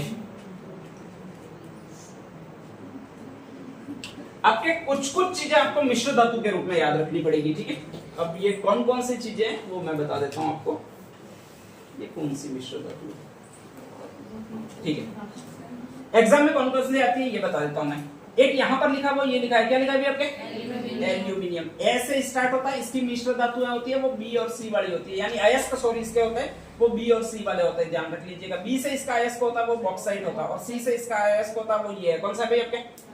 क्रायोलाइट। एक और है, उसको ये याद रखना है, कोरंडम। ए बी सी के बाद डी आता है, तो ये एक और है जिसका नाम कौन सा भी आपके? डायस्पोर। तो एल्यूमिनियम के कौन से अयस्क ये कभी पूछे तो ए से स्टार्ट है, बी सी डी वाले ये ऑप्शन आपको ढूंढने हैं, ठीक है, ध्यान रख लीजिएगा। ये नाम याद रहे कि नहीं रहे कोई फर्क नहीं पड़ता है। बॉक्साइट, क्रायोलाइट सी से, कोरंडम सी से, और डी से कौन सा भी आपके? डायस्पोर। तो ए बी सी डी 4 अक्षर याद हो गए, किसके अयस्क है? एल्यूमिनियम के, ठीक है। पहली चीज कंप्लीट हो गई, ध्यान रख लीजिएगा। अब नेक्स्ट आगे दूसरी चीज कौन सी है? दूसरे जो अयस्क आते हैं वो लोहे के आते हैं। लोहे के 4 प्रकार अपने याद करवाए ही है। महिला वाले ध्यान रख लीजिएगा। महिला वाले कौन कौन से थे? मैग्नेसाइट आगे या मैग्नेटाइट, हेमेटाइट, लिमोनाइट, सीडेराइट, ठीक है, ध्यान रख लीजिएगा। तो ये किसके अयस्क हो जाते हैं? लोहे के। 2 के अयस्क हो जाएंगे। पहले एल्यूमिनियम वाले कौन से थे? अरे वो बॉक्साइट बढ़ में गया, एबीसीडी, ठीक है, ध्यान रख लीजिएगा। क्रायोलाइट, डायस्पोर वगैरह होते हैं, ध्यान रख लीजिएगा, ठीक है। दूसरा किसके होते हैं? लोहे के। तो लोहे के महिला वाले सारे के सारे, मैग्नेटाइट, हेमेटाइट, कौन सा भी आपके? लिमोनाइट। एक और ये लास्ट सीडेराइट, ठीक है। ये किसके हो जाते हैं? लोहे के हो जाते हैं, ध्यान रख लीजिएगा। अब नेक्स्ट आगे किसके आते हैं? हाँ, एक और है जिसको जस्ता कहते हैं, ध्यान रख लीजिएगा। और जस्ते वाले का एक शब्द याद रखना है। वो कौन सा शब्द याद रखोगे भाई आपके? जैविक शब्द याद रखोगे, ठीक है, ध्यान रख लीजिएगा। जैसे आपके जस्ता होता है, वी से आपके जो होता है उसको विलोमाइट कहते हैं। कौन सा कहते हैं? विलोमाइट, ठीक है, ध्यान रख लीजिएगा। और कैसे इसका दिया हुआ एक और है जिसको कैलामाइन कहते हैं। क्या कहते हैं? कैलामाइन। ठीक है, तो जैविक शब्द से याद रखोगे किसके अयस्क, जस्त के। 3 अयस्क मैंने याद करवा दिए, सारे याद करवा भी नहीं रहा हूं। ठीक है, जो एग्जाम में इसमें से एक अगर धातु अधातु में से पूछा तो इसमें से एक के अयस्क आपको पूछने के चांस ज्यादा रहेंगे एक आध शिफ्ट में, तो ये आएगा। तो एल्यूमिनियम के अयस्क ABCD नाम वाले, लोहे वाले अयस्क महिला नाम वाले। ठीक है, ध्यान रख लीजिएगा। C नंबर पर जिंक के अयस्क है वो जैविक नाम वाले, जैविक खेती वाले। ठीक है, एक विलोमाइट है और एक कौन सा है भाई आपके, कैलामाइन है। ठीक है, ध्यान रख लीजिएगा। बाकी कौन से है वो देख लीजिएगा आपके स्पेशली। एक और जबरदस्त दिया होगा यहाँ पर, हाँ, सोना जो पहनते हैं वो अपन शौक से पहनते हैं, तो एक तो सोना है और एक इसका अयस्क है जिसको ये कहा जाता है, बहुत इंपॉर्टेंट है। नाम कौन सा भी आपके, कैलवेराइट। ठीक है, तांबे को कॉपर कहते हैं तो इसका क्यूपराइट ही है, स्पेशली ध्यान रख लीजिएगा। ये तांबे को आपके कॉपर कहेंगे तो इसका जो अयस्क है वो एक ही याद रखना है, क्यूपराइट। ये हरे रंग का होता है, मैला हो जाता है, इसी को कहा जाता है मेलेकाइट, ध्यान रख लीजिएगा। ठीक है, तो इसके 2 अयस्क इसके हो जाते हैं। एक चांदी का याद रखना, चांदी अर्जेंट में काम आती है या फिर इसको अर्जेंटीनम ही बोलते हैं, इसका कौन सा हो जाता है भाई आपके, अर्जेंटीनाइन। और एक पारा का याद रखना है, पासी शब्द से या पास शब्द से, अपन पास होने के लिए पढ़ते हैं, तो ये तो पारा है और स से आपका एक और अयस्क है जिसको आपके ये कहा जाएगा। नाम कौन सा होगा भाई आपके, सीने बार होगा। ठीक है, ध्यान रख लीजिएगा। नेक्स्ट आगे पढ़ा रहा हूँ, इतना एक बार लिख लीजिएगा फर्स्ट।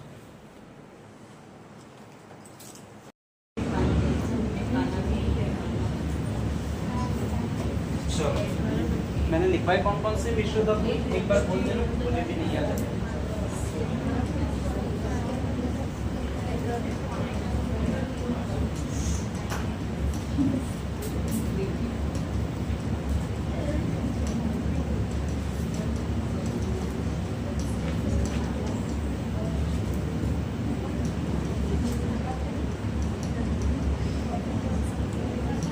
अरे इसको बंद कर देना यार, शांति रहना तो थोड़ी। इसके बाद कौन सा है आपके, अमलगम। इसके बाद कौन सा है, हाँ भाई, इनमें से फैक्ट एक मिश्र धातु हर आती रहेगी। ठीक है, ध्यान रख लीजिएगा। नहीं सही ढंग से याद रखोगे तो ये याद रहेगी भी नहीं। याद इसलिए नहीं रहेगी क्योंकि सारी सारी मिक्स ही है, और मिक्स है तो वहां पर जाकर होना कंफ्यूज हो जाओगे। ठीक है, ध्यान रख लीजिएगा। एक तो ये फ्यूज तार यूं लिखा हुआ है, यानी फ्यूज यूं लिखा हुआ है, एक ये लिखा हुआ है, क्या लिखा हुआ है भाई आपके, टाका। इस फ से आपके एक शब्द होता है वो फर्स्ट शब्द होता है, इस टाके से ट से एक शब्द होता है वो टेस्ट शब्द होता है। इसका मतलब इनमें सेम सेम धातुएं लगती है, ध्यान रख लीजिएगा। ठीक है, सेम सेम धातुएं ये दोनों लगती है आपके स्पेशली, और उसमें से एक तो सीसा होती है, एक कौन सी होती है भाई आपके, टीन होती है। तो जब भी फ्यूज तार आए तो उसको फर्स्ट शब्द से याद रखना है, जब भी टाका आए तो उसको टेस्ट शब्द से याद रखना है, ध्यान रख लीजिएगा। दोनों धातुएं एक ही होती है, सीसा प्लस कौन सी होती है भाई आपके, टीन होती है। ठीक है, ध्यान रख लीजिएगा। लेकिन थोड़ी सी दिक्कत है। ठीक है, ध्यान, ये फ्यूज तार है स्पेशली, उसमें सीसा होता है वो ज्यादा होता है आपके, ध्यान रख लीजिएगा। और सीसा होता है वो लगभग इतना परसेंट होता है, कितना परसेंट होता है, 75%। ठीक है, ध्यान रख लीजिएगा। तो फ्यूज में फ आया, यहाँ पर ये 5 आया, ध्यान रख लीजिएगा। ठीक है, उसमें सीसा वो 75% है। ठीक है, ध्यान रख लीजिएगा। सेकंड क्या हो गया आपके, टाका। और टाके में जो आपके सीसा होता है वो आपके इतने परसेंट होता है, 33। 30 को लिखोगे टी से लिखोगे, और यहाँ पर जो आता है वो टी आता है, ध्यान रख लीजिएगा। ठीक है, तो टाके में सीसा कितना हुआ, 33। टीन कितना रह जाएगा,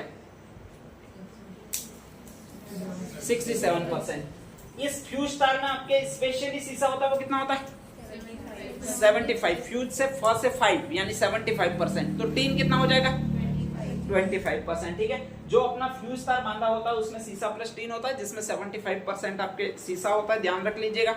सीसा अभी मैंने थोड़ी देर पहले बताया कैसी धातु है, विद्युत की सबसे कम सुचालक धातु है। ठीक है, ध्यान रख लीजिएगा। सबसे कम सुचालक धातु है, इसका मतलब प्रतिरोध हमेशा इसका उच्च ही होता है, ठीक है, निम्न होता है। और जब प्रतिरोध निम्न होगा तो ये ऑटोमेटिक गल जाएगी। ठीक है, ध्यान रख लीजिएगा। नेक्स्ट आगे अगली जो धातु है उनमें से एक और धातु है जिसको ये कहा जाता है, कौन सी धातु कहा जाता है, एल्डिको। हर धातु है उसका हर अक्षर है वो किसी न किसी धातु को प्रदर्शित करता है। ऐसे एक धातु है जिसको क्या कहा जाएगा आपके, एल्यूमिनियम। कौन सी कहा जाएगा, एल्यूमिनियम। ला से एक धातु है उसको क्या कहा जाएगा, लोहा। ठीक है, ध्यान रख लीजिएगा। न से एक धातु है उसको क्या कहा जाएगा, निकल। कौन सा कहा जाएगा, निकल। और क से एक धातु है इसको क्या कहा जाएगा, क्रोमियम। क्या कहा जाएगा, क्रोमियम। तो एल्निको में एल्यूमिनियम है, लोहा है, निकल है और क्रोमियम है। उनसे जो भी धातु बनेगी वो एल्निको बनेगी। एक ये टांके का मैं बताना और भूल गया, टांके को आपके जो कहा जाता है वो सोल्डरिंग कहा जाता है, ध्यान रख लीजिएगा। सोल्डरिंग कहां पर करते हैं, या फिर सोल्डर किसमें उपयोग किया जाता है, या सोल्डरिंग किसमें उपयोग किया जाता है, किसमें क्या बोल रही है आपके जो मोबाइल होता है, ठीक है ध्यान रख लीजिएगा, उसमें तार जो होते हैं वो सोल्डरिंग के थ्रू चिपकाए जाते हैं। उस मदरबोर्ड पर सारे तार आप देखोगे तो किसी एक धातु होगी उसमें चिपके हुए मिलेंगे, ठीक है। तो यही सोल्डरिंग कहलाती है। सोल्डरिंग का मतलब टाका मारना, सोल्डरिंग का मतलब वेल्डिंग नहीं कहलाती है, वह ध्यान रख लीजिएगा। वेल्डिंग पूरी चीज अलग है, सोल्डरिंग अलग है। तो जो भी आपके मदरबोर्ड पर वगैरह तार चिपकाए जाते हैं, कंप्यूटर में तार चिपकाए जाते हैं, वो सोल्डरिंग की जाती है, ठीक है ध्यान रख लीजिएगा। तो ये टाका होता है उसी को सोल्डरिंग कहते हैं। और इसमें आपके टेस्ट शब्द से याद रखना, शीशा और टीन से बना होता है, ठीक है ध्यान रख लीजिएगा। पित्तल तो आपको याद ही है, एक शब्द है और उसके लिए जो शब्द दिया ये दिया, कौन सा दिया भाई आपके, पिताजी। तांबा प्लस इसमें क्या मिलाओगे, कांसा जो बनता है वो काटती शब्द से याद रखना आपके, स्पेशली ध्यान रख लीजिएगा। ये आपके जो मिलेगा वो तांबे प्लस आपके टीन से बनेगा, ठीक है ध्यान रख लीजिएगा। थर्ड नंबर पर जो है वो आपकी ये है, क्या है भाई आपके, स्टील। और एक और कोई क्या आंसर चीज है आपके, स्टेनलेस स्टील। इन दोनों में अंतर क्या है स्पेशली, तो स्टील किसका बना हुआ हो सकता है, अरे जो स्टील होता है वो किसका बना हो सकता है, मैं ये पूछ रहा हूँ। स्टील की थाली तो देखिए, वो किसकी बनी हुई हो सकती है, एक तो स्वाभाविक है लोहे की ही होगी, ठीक है ध्यान रख लीजिएगा। उसमें लोहा होता है प्लस इसमें और चमक वगैरह लाने के लिए जो मिलाया जाता है वो आपके ये निकल मिलाया जाता है, क्या मिलाया जाता है भाई आपके, निकल मिलाया जाता है, ठीक है ध्यान रख लीजिएगा। तो जो स्टील है उसमें सिर्फ ये दोनों ही चीजें होती है, लॉन वाली चीजें होती है, जिसमें लो से लोहा है, ना से निकल है, ध्यान रख लीजिएगा, ठीक है। लेकिन दिक्कत है इसमें एक और स्टील बनाना, वो कौन सा स्टील है भाई आपके, जो भी आपके घर पे ये थालियां वगैरह होती है वो देखना फट जाएगी कुछ समय बाद में, ठीक है ध्यान रख लीजिएगा, या फिर उनमें दरारें पड़ जाएगी। उनमें दरारों से बचने के लिए एक और नया स्टील बनाया जाता है, जिसको कौन सा स्टील कहा जाता है, स्टेनलेस स्टील कहा जाता है, ठीक है। और इस स्टेनलेस स्टील में होता है वो लोखंड नाम की चीजें होती है आपके। लोखंड में फर्स्ट तो यही होगा, लोहा होगा, ना से कौन सा होगा भाई आपके, निकल ही होगा। दो और तत्व होंगे, इस ये का नाम बड़े होंगे, और का नाम बड़ा, एक तो यहाँ पर एल्निको में भी आया था, कौन सा आया था आपके, क्रोमियम आया था, ठीक है। एक और कार्बन होता है, ध्यान रख लीजिएगा। तो लोखंड नाम वाली चारों चीजें होती है वो इसमें होती है, किसमें होती है भाई आपके, स्टेनलेस स्टील में। यहाँ पर कहीं दिया होगा, लोहा है, निकल है, क्रोमियम है, एक ही आपके भूल गया देना। और वो कौन सी चीज होती है भाई आपके, कार्बन होती है, ठीक है ध्यान रख लीजिएगा। नेक्स्ट आगे अगला जो शब्द है वो ये है, कौन सा शब्द है भाई आपके, रोल्ड गोल्ड। इसको आर से याद रखना है, रात से आपके स्पेशली ध्यान रख लीजिएगा, ठीक है। तो आर का मतलब तो आपके रोल्ड गोल्ड हो जाता है, ए से आपका एक तत्व हो जाता है जिसको कौन सा तत्व कहा जाता है भाई आपके, एल्यूमिनियम, ठीक है ध्यान रख लीजिएगा। और त से आपका एक शब्द हो जाता है जिसको ये कहा जाता है, क्या कहा जाता है, तांबा। तो रोल्ड गोल्ड जो बनेगा वो एल्यूमिनियम तथा तांबे से बनेगा, इसको रात शब्द से याद रखना है। अब इसमें से कौन सा रखा भाई आपके, अमलगम। अमलगम तो हमेशा एक ही धातु की मिश्र धातु है और वो पारा होता है, यहाँ पर कहीं लिखा भी होगा ये पारा। पारे के साथ कोई और धातु मिक्स कर दो तो वो यही बनेगा, क्या बन जाएगा भाई आपके, अमलगम बन जाएगा, ठीक है। जर्मनी में जतीन गया, ये याद रखना आपको। तो तीन तत्व और याद रह जाएंगे। जर्मनी में जतीन गया, ज से जस्ता है, त से तांबा है और न से कौन सा भी आपके, निकल है। तो इनमें से कोई न कोई एक फिक्स आएगी, ठीक है ध्यान रख लीजिएगा। इतनी आपको याद रखनी है, और कोई ये नहीं याद रखोगे तो भी चलेगा, ठीक है। फटाफट अब लिखते रहिएगा कौन कौन सी है।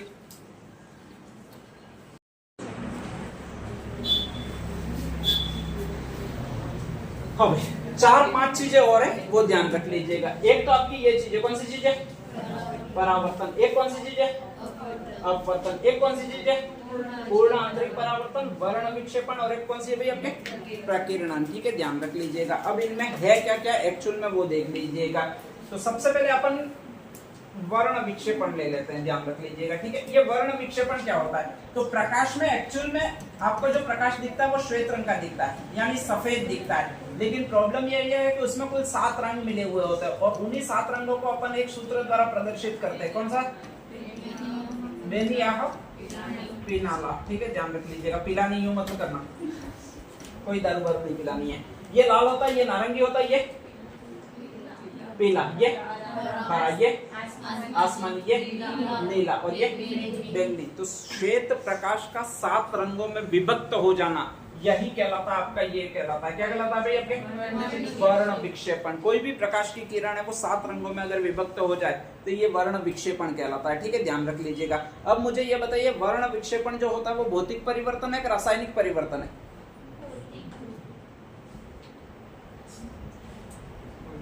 भौतिक परिवर्तन है, ठीक है, ध्यान रख लीजिएगा, क्योंकि 7 रंगों को मिलाओगे तो वापस वही प्रकाश की किरण श्वेत बन जाएगी। तो ये तो होता है वर्ण विक्षेपण होता है। स्पेशली इस वर्ण विक्षेपण के कारण होता क्या है? तो इस वर्ण विक्षेपण में वैसे प्रकाश होता है वो इस रंग का होता है। कौन सा रंग का होता है आपके? श्वेत रंग का होता है, ठीक है, ध्यान रख लीजिएगा। लेकिन ये 7 रंगों में जब विभक्त हो जाता है तो अलग अलग रंग हमें नजर आता है। अलग अलग रंग कौन सा नजर आता है? या तो बैंगनी नजर आता है, फिर कौन सा नजर आता है? नीला नजर आता है, फिर कौन सा नजर आता है? आसमानी नजर आ सकता है, हरा नजर आ सकता है, पीला नजर आ सकता है, और नारंगी, और कौन सा रंग नजर आ सकता है? लाल नजर आ सकता है, ठीक है। अगर आपको स्पेशली यहाँ पर रंगों का विभेदन नजर आता है तो वो इसी कारण नजर आता है। किसके कारण नजर आता है? वर्ण विक्षेपण के कारण नजर आता है। तो जब भी प्रश्न में कोई रंग का जिक्र किया हुआ हो तो उसका आंसर यही होता है। क्या होता है भाई आपके? वर्ण विक्षेपण। जैसे आपके स्पेशली समुद्र का नीला दिखाई देना, ये किसका उदाहरण है? किसका उदाहरण हो जाएगा? वर्ण विक्षेपण का उदाहरण दिखाई देगा, ठीक है। अंतरिक्ष पृथ्वी का हरा दिखाई देना, ये किसका उदाहरण है? तो वर्ण विक्षेपण का उदाहरण है, ध्यान रख लीजिएगा, ठीक है। ऐसे जो भी कलर से संबंधित प्रश्न आते हैं उनमें सारों में यही आंसर होता है। कौन सा आंसर होता है भाई आपके? वर्ण विक्षेपण। एक चीज आपकी क्लियर होगी। सेकंड शब्द कौन सा भी आपके? प्रकीर्णन। प्रकीर्णन का मतलब क्या होता है कि देखो, जब भी आप मोटरसाइकिल लेकर निकलते हो या फिर आपके स्पेशली कोई टॉर्च वगैरह होती है, तो टॉर्च का जैसे ही फोकस डालोगे आपके इस तरह से फैलाव करेगा टॉर्च का रंग, ध्यान रख लीजिएगा, ठीक है। और इस तरह से प्रकाश फैलता हुआ जाएगा। कुछ कुछ टॉर्च ऐसी होती है जो कॉइड से आनी है यूं करके आप बार बार जब जब कराते हो, ठीक है, ध्यान रख लीजिएगा, तो उनका फैलाव बहुत कम होगा स्पेशली, ठीक है। तो इसका मतलब क्या है कि जिसका भी फैलाव ज्यादा होता है उसका प्रकीर्णन ज्यादा है, ठीक है। जिसका फैलाव कम होता है उसका प्रकीर्णन कम है। प्रकीर्णन का मतलब ही यही होता है, प्रकाश का क्या हो जाना भाई आपके? फैलाव हो जाना। आपके रंग यही है, कौन कौन से भाई आपके? बैंगनी, नीला, आसमानी, हरा, पीला, नारंगी और लाल। इसमें से सर्वाधिक प्रकीर्णित रंग है जो आसानी से फैल जाता है, ठीक है, ध्यान रख लीजिएगा, बहुत ज्यादा फैल जाता है, वो ये रंग है। कौन सा रंग है भाई आपके? बैंगनी। बहुत कम फैलता है, बहुत कम प्रकीर्णन होता है, वो ये रंग है। कौन सा रंग है भाई आपके? लाल है। अब आप जब भी टॉर्च लोगे देखोगे जो आसानी से बहुत जल्दी रंग जिसका प्रकाश फैल जाता है वो दूर तक नहीं दिखेगा, अपने आसपास ही दौड़ दौड़ दिखाएगा, ठीक है, बाकी दिखेगा ही नहीं। तो स्पेशली उनमें प्रकीर्णन अधिक है। इसी तरह का प्रकीर्णन अधिक है वो इसमें अधिक है। किसमें अधिक है? बैंगनी में अधिक है। तो बैंगनी रंग का प्रकीर्णन अधिक है, इसलिए वो बहुत कम दूर तक दिखाई देगा, ठीक है, ध्यान रख लीजिएगा। लाल रंग का प्रकीर्णन बहुत कम है।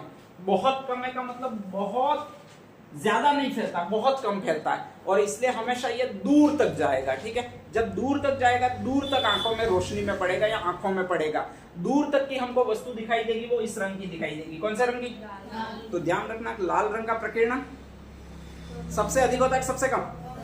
सबसे कम होता है। बैंगनी रंग का प्रकीर्णन सबसे अधिक होता है, ठीक है। इनको क्रम से जमाने के लिए आ जाए तो इधर से इस तरफ प्रकीर्णन बढ़ता जाता है और इधर से इस तरफ क्या होता है भाई आपके? प्रकीर्णन घटता जाता है, ठीक है। जो भी आपके लाल कलर से बेस्ट चीजें आएगी वो सारी इसी का उदाहरण होगी। किसका उदाहरण होगी? प्रकीर्णन का। जैसे कि आपके स्पेशल लाल कलर से चीजें संबंधित समझाने के लिए कौन सी है? तो ट्रैफिक लाइट का रेड होना, ठीक है, ध्यान रख लीजिएगा, किसका उदाहरण है? तो आपको दूर से नजर आ जाए कि रेड लाइट होगी, दूर से नजर आ जाएगी, ठीक है, आप रुक जाओगे भाई रेड लाइट है यूं करके स्पेशली, तो वो इसका उदाहरण है। किसका उदाहरण है? प्रकीर्णन का उदाहरण है, ध्यान रख लीजिएगा, ठीक है। आपके जो साइन बोर्ड बने होते हैं वो भी इसी कलर के बने होते हैं। कौन से कलर के बने होते हैं? लाल कलर के बने होते हैं। उसका भी कारण यही है कि उनका प्रकीर्णन कम होता है, ठीक है, इसलिए दूर से नजर आ जाता है। महिलाओं की मांग का सिंदूर भरा जाता है, वो भी इसी रंग का भरा जाता है, ठीक है, कारण यही है कि उनका प्रकीर्णन बहुत कम होता है, तो दूर से क्या हो जाता है? नजर आ जाता है, ठीक है, ताकि कोई भी अनुष्ठान फालतू दौड़े नहीं तो अपन बैंगनी सिंदूर रखते ऐसी। अरे सही बता रहा हूँ मैं, नहीं तो अच्छा कोई ना कोई साइंटिफिक ही रीजन होगा यार, ऐसे ही थोड़ी पहले वाले ने लाल भर दिया होगा, ले कंकु भर देता हूँ मुझे मिल गया यूं करके, ठीक है, ध्यान रख लीजिएगा, ये सारी साइंटिफिक बातें होती है, ध्यान रख लीजिएगा, ठीक है। स्पेशली अरे सही बोल रहा हूँ, ध्यान रख लीजिएगा। तो ये सारे जस्टिफाई करते हैं, किसको जस्टिफाई करते हैं भैया? आपके प्रकीर्णन को जस्टिफाई करते हैं, ठीक है, ध्यान रख लीजिएगा। एक नेक्स्ट जो होता है वो आपकी ये होता है, क्या होता है? अपवर्तन होता है, ध्यान रख लीजिएगा, ठीक है। अपवर्तन में क्या होता है? प्रकाश की किरण एक माध्यम से दूसरे माध्यम में आती है और स्पेशली कुछ मुड़ जाती है सघन या विरल माध्यम में होने के कारण।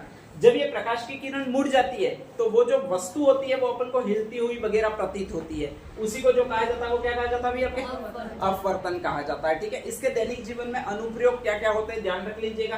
तो जैसे आपके तालाब है, तालाब में एक सिक्का गिरा हुआ है, जैसे ही आप देखोगे तो वो सिक्का है वो थोड़ा ऊपर उठा हुआ प्रतीत होगा। ऊपर उठा हुआ प्रतीत होगा, वो किसके कारण होता है? अपवर्तन के कारण होता है। नदी में, गंगा नदी में वगैरह जाओगे, सिक्के बहुत ऊपर उठे हुए दिखते हैं, ध्यान रख लीजिएगा, ठीक है। कई सारे छोरे छलांग भी लगा देते हैं, फिर जाते रहते ध्यान रख लीजिएगा, फिर सीधा बंगाल की खड़ी आ जाती है बेचारे बाहर ही नहीं आते। तो वो अपवर्तन का उदाहरण है। अगर वो अपवर्तन पड़े होते तो वहां पर छलांग लगाने नहीं जाते। स्पेशली वो बहुत गहराई होती है, अपने वैसे कुओं में भी होता है, कुएं की थली होती है वो बहुत ऊपर उठी हुई दिखाई देती है, उसका कारण भी अपवर्तन होता है। मछलियां जो होती है वो बहुत ऊपर तैरती हुई आपको दिखाई देती है, एक्चुअल में होती नहीं है, ध्यान रख लीजिएगा। उसका भी कारण यही होता है, क्या होता है? आपके अपवर्तन होता है, ठीक है। जो भी आपके पेंसिल वगैरह अगर पानी में रखोगे, पानी में कोई भी चीज होगी वो आपको मुड़ी हुई दिखाई देगी, तो उसका कारण भी क्या होता है?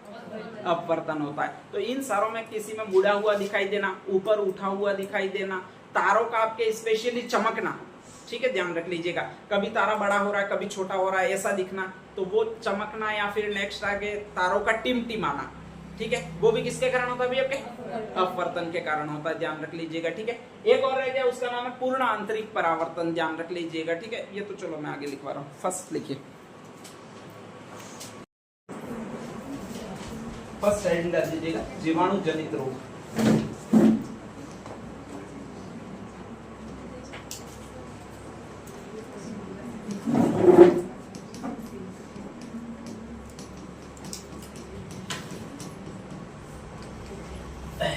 जीवाणु को इंग्लिश में क्या कहते हैं वो बताओ? बैक्टीरिया। क्या कहते हैं? बैक्टीरिया। ब को छोड़ देना, ठीक है। एक तो क से आपके होंगे, एक त से होंगे, और एक रिया शब्द आता है, वो रोग सारे इसी में होंगे, ठीक है, ध्यान रख लीजिएगा। तो तीन चीजें आपकी कंप्लीट हो जाती है। एक तो कौन सा शब्द कंप्लीट हो जाता है? क वाला। एक कौन सा कंप्लीट हो जाता है? त वाला। और एक कौन सा कंप्लीट हो जाता है? रिया वाला, ठीक है। रिया जिसमें आता है ऐसा रोग होता है डिप्थीरिया।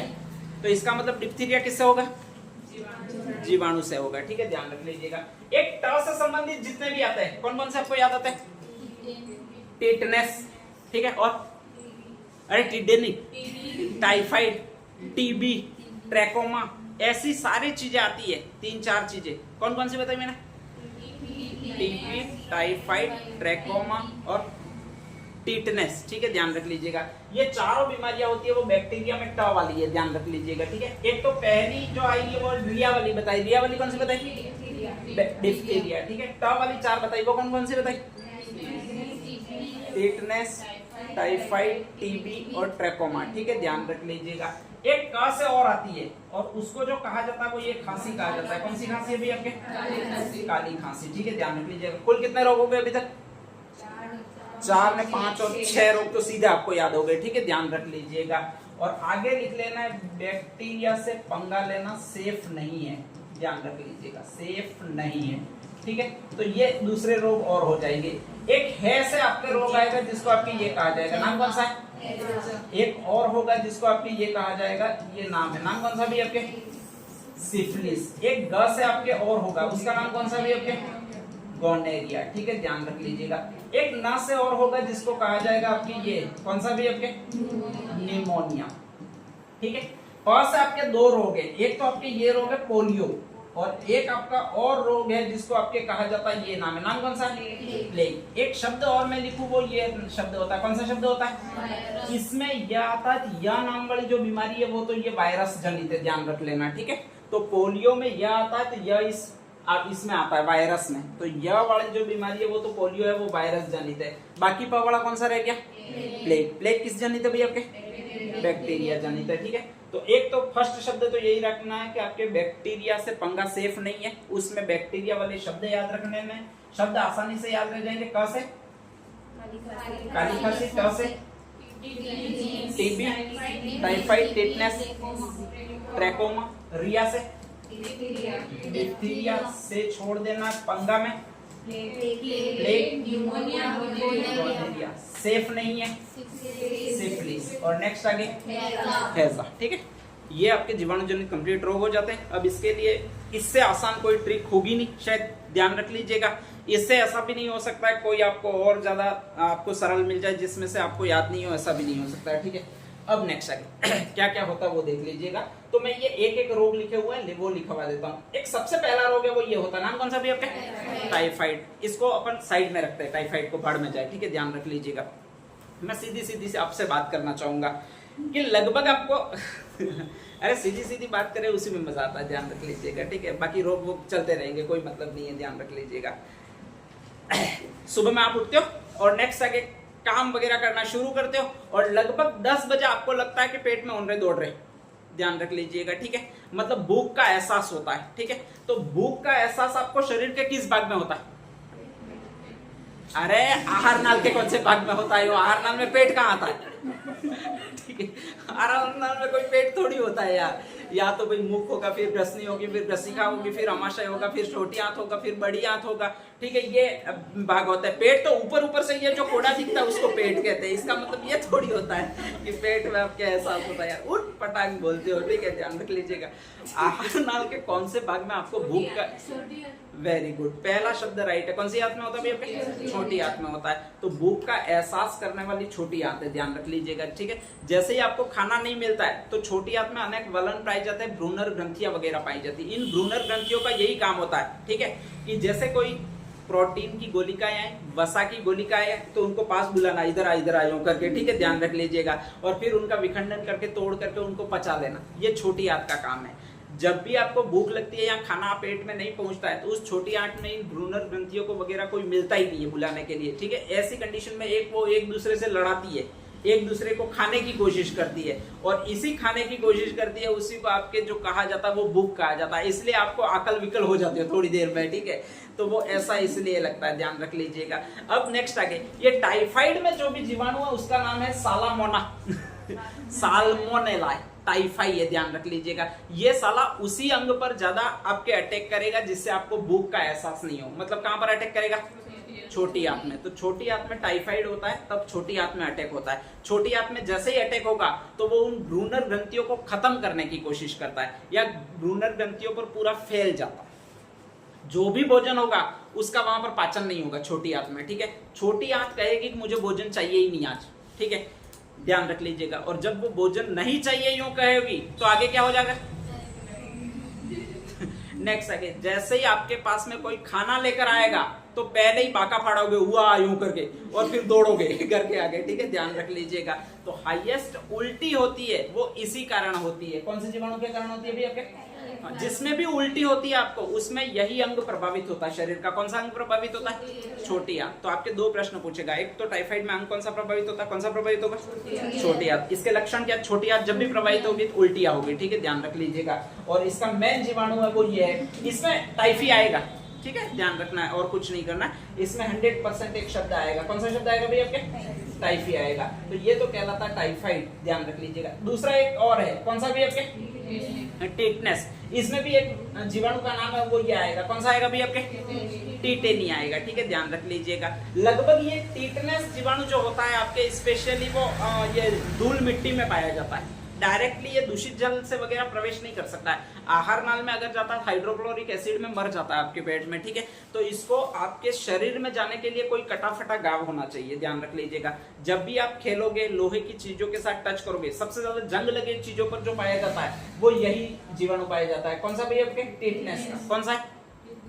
Clostridium tetani. ठीक है, ध्यान रख लीजिएगा। तो ये टाइट जो भी चीजें होती है आपके हथियार जो भी होते हैं स्पेशली उनमें जो पाया जाता है आपके जंग लगे हुए हथियारों में वो क्लोस्ट्रिडियम टिटेनी पाया जाता है। जैसे ही उससे आप कटोगे तो तुरंत आपकी त्वचा में ये जाएगा, ध्यान रख लीजिएगा। ठीक है, और जैसे ही त्वचा में ये जाएगा तो इसके बाद अपनी संख्या बढ़ाएगा, संक्रमण करेगा। सबसे पहले ये आपके तंत्रिका तंत्र को आपके स्पेशली ये डायरेक्टली कैप्चर करेगा, ठीक है, ध्यान रख लीजिएगा। रीढ़ की हड्डी को ये कैप्चर करेगा, ध्यान रख लीजिएगा। और ऐसी कंडीशन में आपके जो भी अंग है वो जाम होने स्टार्ट होंगे। जैसे आपका मोबाइल कभी कभी हैंग होता है, वैसे हैंग होना स्टार्ट होंगे इसमें। अगर आपका मुंह खुला रह गया तो खुला ही रहेगा, अगर बंद हो गया तो इतना खतरनाक बंद हो जाएगा कि एक खंडा सी मंगानी पड़ेगी फिर नेक्स्ट आगे खोलना पड़ेगा वगैरह सिस्टम हो जाएगा, ठीक है, ध्यान रख लीजिएगा। तो इसमें अक्सर एक लग जाता है, और वो जो लग जाता है वो ये लग जाता है। क्या लग जाता है भैया आपके? लॉक, ठीक है, ध्यान रख लीजिएगा। इसीलिए इस डिसीज को कहते हैं वो लॉक जॉ डिसीज कहते हैं। कौन सी डिसीज कहते हैं? Lock jaw.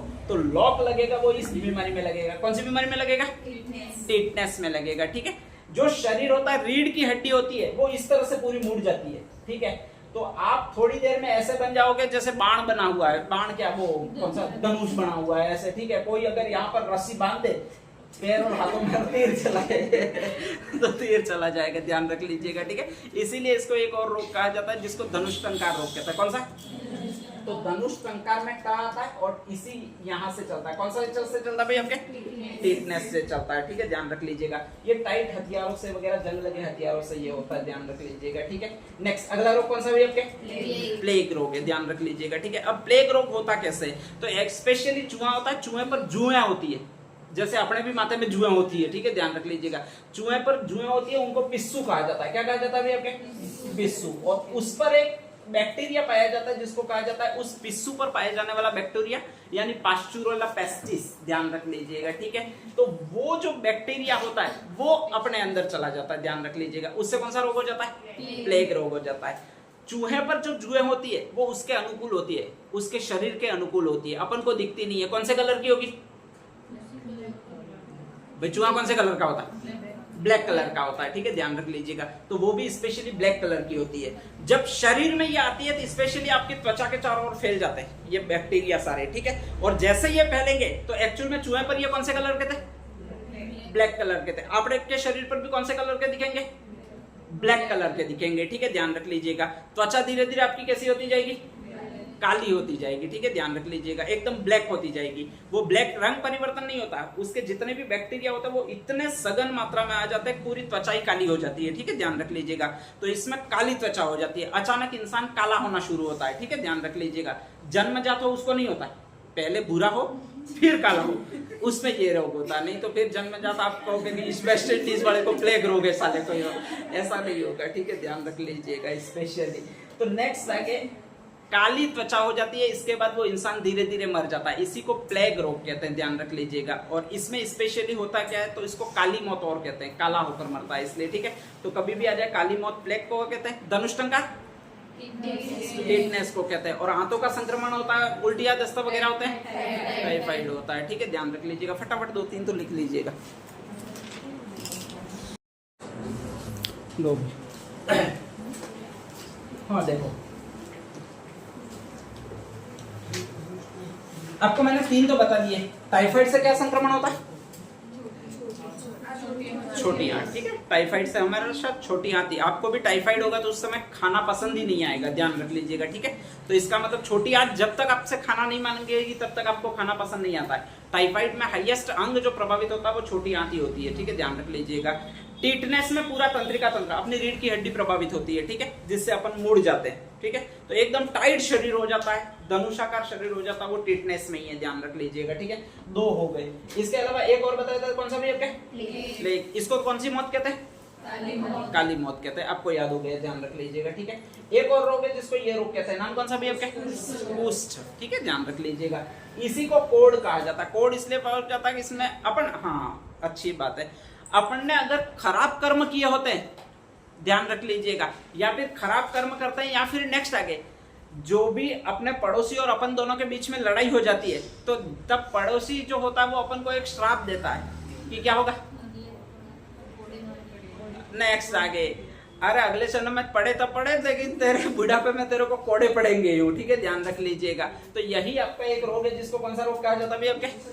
कुष्ठ रोग कहा जाता है, ये कोड़े पड़ने वाला, ठीक है, ध्यान रख लीजिएगा। इस कुष्ठ रोग में होता क्या है, जो भी आपके हाथों की अंगुलियां वो धीरे धीरे छोटी होने लगती है, ध्यान रख लीजिएगा, ठीक है। जो पैरों की अंगुलियां वो भी छोटे होने लगती है, एकदम कोड़ कोड़ हो जाता है, मतलब कई खून घावों से निकलता रहता है, ऐसी कंडीशन आ जाती है। सबसे दर्दनाक मौत होती है वो इसी से होती है। कौन सी से होती है भाई आपके? कुष्ठ रोग। ताव आ जाए और मर जाए तो कोई दर्द नहीं होता है, ठीक है, ध्यान रख लीजिएगा। इसमें तो इतना कुतरे को नहीं बीतती है उतनी बीतती है, ध्यान रख लीजिएगा। तो ऐसी खतरनाक मौत है, इसीलिए अपने ये कहा जाता है कि श्राप दिया जाता है तब कोड़ का ही दिया जाता है। कोई ये नहीं कहता कि तू मलेरिया से मरेगा, नहीं कहता है, वो आसान मौत होती है, ठीक है। कोड़े वाली मौत तो दर्दनाक मौत होती है, ध्यान रख लीजिएगा। नेक्स्ट आगे, इसमें माइक्रोबैक्टीरियम लेप्री जीवाणु होता है। लेप्री का मतलब लेप दिए हो ऐसे हाथ हो जाते हैं, पूरे काट छाट चुके हो ऐसे हाथ हो जाते हैं, ध्यान रख लीजिएगा, ठीक है। घर वाले भी पास नहीं आते, ऐसी कंडीशन इस रोग में तो हो जाती है आपके। तो माइक्रोबैक्टीरियम लेप्री जीवाणु होता है और उसमें हाईएस्ट संक्रमित होती है वो त्वचा ही होती है, ठीक है। घर वालों की ये कंडीशन होती है, पकड़ भी नहीं सके, अगर इधर से पकड़े तो छिलके आ जाए आपके स्पेशली हाथ में, ये कंडीशन हो जाती है, ध्यान रख लीजिएगा। तो इसलिए इसमें त्वचा सर्वाधिक सम्मिलित होगी। एक और रोग है, नाम कौन सा है? क्षय। क्षय का मतलब होता है जीवन का थोड़ा थोड़ा खत्म हो जाता है और आपके जीवन में फिक्स लिखा हुआ है। क्या लिखा हुआ है? अरे तुम्हारा मरना तो लिखा ही है क्या मस्त तुम्हारी फिलोसॉफी है, जीवन में मरना लिखा हुआ है। आ जा तू मुझे मार दे। नेक्स्ट, अरे जीवन में फिक्स लिखा हुआ क्या? या जीवन जो चल रहा है उसमें फिक्स क्या है? नेक्स्ट आगे, यार तुम लोग भी गजब। जीवन में सांसें फिक्स लिखी हुई है, ये कहा जाता है, ध्यान रख लीजिएगा। क्या फिक्स लिखी हुई है? सांसें फिक्स लिखी हुई है। आपकी जितनी भी सांसें हैं उतनी फिक्स लिखी हुई है। अब जोर जोर से आप ज्यादा हाँ हाँ यूं करके तो सांस लोगे तो वो कम पड़ जाएगी, ध्यान रख लीजिएगा, ठीक है। अगर लंबे जीना चाहते हो तो ज्यादा लंबी लंबी सांसें लो, लेकिन इतनी भी लंबी नहीं कि सांस ही फिर नहीं मिले, ध्यान रख लीजिएगा, ठीक है। तो ऐसी कंडीशन में आपको अनुलोम विलोम वगैरह ये सारे हैं, वो सांसों की संख्या आपकी कम करते हैं, जीवन की आयु को बढ़ाते हैं, इसलिए ये अनुलोम विलोम वगैरह सारे इजाद किए गए हैं, ठीक है। उन सांसों की संख्या कम हो जाए तो उसको ये रोग कहा जाता है। कौन सा रोग कहा जाता है? क्षय। इस मतलब वो सांसों की संख्या कम करेगा, और सांसों की संख्या कम करेगा इसका मतलब वो सीधा प्रतिघात करेगा किस पर? फेफड़ों पर। किस पर करेगा भाई आपके? तो ये फेफड़ों को नष्ट कर देता है, क्योंकि आपके सांस लेने का मेन अंग कौन सा है? फेफड़े। ये उसको ही कम करना शुरू कर देता है, साला लेता कहाँ, रुक जा, बहुत ले ली तूने, ठीक है, ध्यान रख लीजिएगा। तो इसी को क्षय रोग कहा जाता है आपके स्पेशली, या फिर इसी को जो कहा जाता है वो कौन सा कहा जाता है भाई आपके? टीबी कहा जाता है, ध्यान रख लीजिएगा, ठीक है। टीबी तो इसलिए कहता है कि दिन रात शुरू ही होता है, खऊ खऊ खऊ कुछ आवाज की भी जरूरत नहीं होती है, एक तरह से वही कमरे से आती रहती है, ध्यान रख लीजिएगा, ठीक है। तो इसको टीबी कहते हैं। टीबी को ट से एक और कहा जाता है, कौन सा कहा जाता है आपके? तपेदिक भी कहा जाता है, वो इसी को कहा जाता है, ठीक है, क्योंकि फेफड़े बहुत ज्यादा काम करने के कारण गर्म होते रहते हैं, इसलिए तपेदिक रोग कहा जाता है। स्पेशली टीबी लिखा है इसलिए इसको ट्यूबरकुलोसिस नामक वो है वायरस से वो संक्रमित करता है। और संक्रमण किसमें होता है भाई आपके? फेफड़े में। टाइफाइड में संक्रमण किसमें था? छोटी आंत में। टीबी में संक्रमण किसमें? फेफड़ों में, ध्यान रख लीजिएगा, ठीक है। 2 रोग आपके कंप्लीट हो जाते हैं। एक और रोग है जिसको ये रोग कहते हैं, कौन सा रोग कहते हैं भाई आपके? हैजा, ठीक है, ध्यान रख लीजिएगा। अपन यही कहते हैं जा कल आना यूं, ध्यान रख लीजिएगा किसी को भी। तो स्पेशली है जा कल आना वाला भी इसका वो है कॉलेरी, और कॉलेरी का पूरा नाम है वो विब्रियो कॉलेरी है। कौन सा है? विब्रियो कॉलेरी है। स्पेशली ये जीवाणु जनित रोग है, ऐसा ध्यान रख लीजिएगा, ठीक है। इसमें भी प्रभावित होती है वो आंत ही होती है, ठीक है, आंत में ही होती है। लेकिन टाइफाइड में जो आंत प्रभावित होती है उसमें भोजन नहीं रुकता है, आपके शरीर में भोजन नहीं रुकेगा, ध्यान रख लीजिएगा। हैजा में दिक्कत और है, हैजा में आपके भोजन तो रुक सकता है लेकिन एक चीज बिल्कुल नहीं रहेगी, वो पानी नहीं रहेगा। क्या नहीं रहेगा? पानी नहीं रहेगा। तो इस रोग में 99% कमी होती है, वो हैजा में किसकी कमी होगी भाई आपके? पानी की कमी हो जाती है, बिल्कुल। शरीर में सबसे ज्यादा पानी की कमी होती है वो इसी में होती है। किसमें होती है? हैजा में होती है। ये बच्चों को बहुत ज्यादा संक्रमित करता है, ध्यान रख लीजिएगा, बहुत ज्यादा होता है हैजा, ध्यान रख लीजिएगा। और ऐसी कंडीशन में कहा जाता है कि बच्चों में पानी की ज्यादा कमी होगी, उनको पता भी नहीं पड़ेगा, स्वाभाविक है। और पता नहीं पड़ेगा तो ऐसी कंडीशन में वो एक चीज बिल्कुल नहीं करते। कौन सी चीज नहीं करते हैं? पेशाब। आप चड्डी उतार के फिर शीशियों करते रहते हो 3-4 घंटे तक, ध्यान रख लीजिएगा, वो पेशाब करता ही नहीं है आपके स्पेशली। तो उसमें यही रोग होता है सामान्यतः। कौन सा रोग होता है आपके? हैजा रोग होता है, ठीक है, ध्यान रख लीजिएगा। तो ये पेशाब बंद हो जाती है स्पेशली, वो इस रोग के कारण होती है। कौन सा रोग के कारण होती है आपके? हैजा रोग के कारण होती है, ठीक है, ध्यान रख लीजिएगा। 2 और रोग है जिसमें से एक तो सिफिलिस है, एक कौन सा भी आपके? गोनोरिया। दोनों जननांग जनित रोग है, ध्यान रख लीजिएगा। एक तो आपके सिफिलिस होता है आपके स्पेशली, एक और रोग होता है जिसको गोनेरिया रोग कहा जाता है। ये दोनों जन्मांकों के रोग हैं और इसी के आधार पर आपके डिस्क्रिमिनेशन होता है दो लोगों में। एक तो किसमें होता है आपके मेल में, एक किसमें होता है आपके फीमेल में। इन दोनों की पहचान लगभग इन्हीं से होती है, ध्यान रख लीजिएगा, ठीक है। नेक्स्ट आगे, मेल का मेन बॉडी पार्ट होता है वो शिश्न होता है, फीमेल का मेन बॉडी पार्ट होता है जिसको योनि कहते हैं। इसमें लास्ट में यह आएगा, ध्यान रख लीजिएगा। तो ये स्पेशली यह वाला रोग है। गोनेरिया होगा हमेशा इसी में होगा, किसमें होगा? फीमेल में। सिफिलिस में सा आता है, इसमें भी सा होता है, तो ये हमेशा होगा वो इसी में होगा, किसमें होगा भैया? आपके मेल डोमिनेंट है, ठीक है, ध्यान रख लीजिएगा। अब दिक्कत कहां पर है? आपके ये गोनेरिया होता है वो महिलाओं में होता है, ध्यान रख लीजिएगा। सिफिलिस होता है वो किसमें होता है? मेल में, पुरुषों में होता है, ठीक है, ध्यान रख लीजिएगा। नेक्स्ट आगे दो प्रश्न पूछता है, एक तो ये होता किसमें ये पूछता है, एक और नेक्स्ट पूछता है आपके स्पेशली इसका वाहक कौन होता है, ध्यान रख लीजिएगा, ठीक है। सिफिलिस का वाहक कौन होगा? अरे पुरुष में तो होता है, बेचारा प्रताड़ित होता है, वाहक थोड़ी होगा, ध्यान रख लीजिएगा, ठीक है। तो आपके जो अवैध संबंध होता है वो यही होता है, या तो एक पुरुष के दो स्त्रियों से संबंध रहेंगे या फिर दो पुरुषों के एक स्त्री से। अरे कंफ्यूज हो गया, ध्यान रख लीजिएगा, बालाघाट से आ गए। अरे शादी नहीं करवा रहा हूँ, ध्यान रख लीजिएगा। अरे वो दिक्कत ये आती है कि पढ़ाते पढ़ाते भी अगर दिमाग का वो कुछ बोल दिया उल्टा सीधा तो फिर दिक्कत आती है, ऐसे में थोड़ा सा प्रॉब्लम रहती है, इसलिए वो होता है। नेक्स्ट आगे ध्यान रख लीजिएगा, आपके सिफिलिस हो रहा है स्पेशली वो मेल में हो रहा है, पुरुषों में हो रहा है, ध्यान रख लीजिएगा, ठीक है। अब पुरुषों में होता है, ये पुरुषों को प्रताड़ित करता है, ठीक है। इसकी वाहक होगी वो उल्टी साइड वाली होगी, कौन होगी भाई? आपके फीमेल। तो फीमेल इसकी वाहक मानी जाती है। अगर एक स्त्री को आपके स्पेशली एक पुरुष को अगर आपके ये सिफिलिस है, अगर वो किसी से संबंध बनाता है, इसके बाद उसी स्त्री से दूसरे के द्वारा संबंध बनाए जाते हैं, तो उसको सिफिलिस होने के चांस रहेंगे। सेम टू सेम ये है गोनेरिया, इसका वाहक कौन होगा? पुरुष होगा, ठीक है। तो दोनों होते उल्टे हैं और वाहक क्या होते हैं? उल्टे होते हैं, ध्यान रख लीजिएगा, ठीक है। अब नेक्स्ट आगे, गोनेरिया सर्वाधिक प्रभावित करता है वो योनि को भी प्रभावित करता है, आपके ध्यान रख लीजिएगा। ये साला बेकार है रोग सिफिलिस, जिसको जो सर्वाधिक प्रभावित करता है वो इसको प्रभावित करता है, किसको प्रभावित करता है भाई? आपके मस्तिष्क को प्रभावित करता है। इस ये जो वायरस जो बैक्टीरिया है आपके वो प्रवेश करता है, शिश्न से प्रवेश करता है और मस्तिष्क पर अटैक करता है और मार देता है, ठीक है, ध्यान रख लीजिएगा। भगवान ने जब भी सृष्टि को बनाया सबसे पहले अवैध संबंधों को कैसे रोकूं उसने विचार किया। अवैध संबंधों को रोकने के लिए उसने दो बीमारियां दी है। कौन कौन सी बीमारियां दी है? एक तो सिफिलिस दी है, एक कौन सी दी है? गोनेरिया दी है, ठीक है।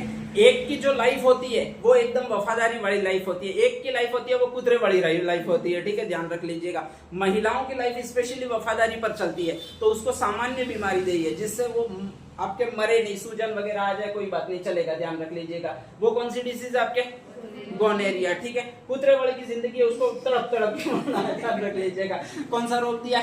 सिफिलिस। और उससे प्रभावित क्या होता है भाई? आपके मस्तिष्क प्रभावित होता है। जिसका भी मस्तिष्क प्रभावित हो गया वो 100% मरेगा, ध्यान रख लीजिएगा। इसीलिए ये वफादारी का जीवन होता है वो महत्वपूर्ण होता है, ठीक है। इनमें से और कौन सा रहा भाई आपके? हाँ, एक और रहा, नाम कौन सा भी आपके? काली खांसी, ध्यान रख लीजिएगा, ठीक है। ये आपके खांसियत हमेशा इसी को प्रभावित करेगी, किसको? श्वसन मार्ग को। श्वसन मार्ग में यहाँ पर इसके विषाणु जम जाते हैं, ध्यान रख लीजिएगा। और जब जम जाता है तो आपको सांस वगैरह लेने में दिक्कत आती है। तो ये जम जाता है, वो गोल गोल एकदम जमते हैं। आपके ये जो श्वसन मार्ग होता है श्वसनिका, इसमें गोल गोल जम जाते हैं, ठीक है। जब गोल गोल जमेंगे तो कुछ इस तरह की संरचना बनाएंगे, ध्यान रख लीजिएगा, ठीक है। फिर इसके बीच भी जम जाते हैं और इसके बीच भी जम जाता है तो वो वैसे ही संरचना बनती है जैसे आपने एक संरचना देखी होगी, छोटे बच्चों के बूट लाते हो, बूट के लास्ट में एक संरचना होती है गोल गोल, देखिए। अरे छोटे बच्चों के अपन चप्पल लाते हैं, कौन से चप्पल लाते हैं? छोटे बच्चों को चप्पल तो लाते हैं, कौन सा लाते हैं? बाटा वाले। अरे बाटा वाले तुम्हारे लिए लाते हैं, मैं छोटे बच्चों के पूछ रहा हूँ। तुम यार इमेजिनेशन इतना भी नहीं कर सकते हो। छोटे बच्चों के चप्पल कौन सा? हाँ, वेरी गुड, पापू पापू करते रहते हैं, ठीक है, ध्यान रख लीजिएगा। वो एक सीटी के कारण करते हैं स्पेशली, ठीक है। वो जैसी सीटी होती है वैसे ये वायरस होता है वो भी आपके गले में सीटी बना लेता है। क्या बना लेता है? सीटी बना लेता है, ठीक है, ध्यान रख लीजिएगा। कौन सा वायरस बना था भैया आपके? काली खांसी वाला। काली खांसी वाला है कौन सा? बोर्डोटेला पर्टुसिस, ठीक है, यहाँ पे आके जम जाता है, फिर एक सीटी बना लेता है, ऐसी कैसी, ध्यान रख लीजिएगा। इसमें विषाणु आ जाता है, जैसे ही आप सांस लोगे फूस देके तो पाँव बजेगा, जैसे ही सांस छोड़ोगे तो पाँव फिर बजेगा, ठीक है। प्राकृतिक आपके वो फिट कर देगा इसमें ध्यान रख लीजिएगा। जैसे एक सीरियल है बीड़े वाला, उसमें आपके वो एक सीटी फंस गई थी, ठीक है, ध्यान रख लीजिएगा वो कहाँ यूं ही करता है हर समय, वैसे वैसे आपके कर देगा। तो उसी को एक खांसी कहा जाता है। कौन सी खांसी कहा जाता है?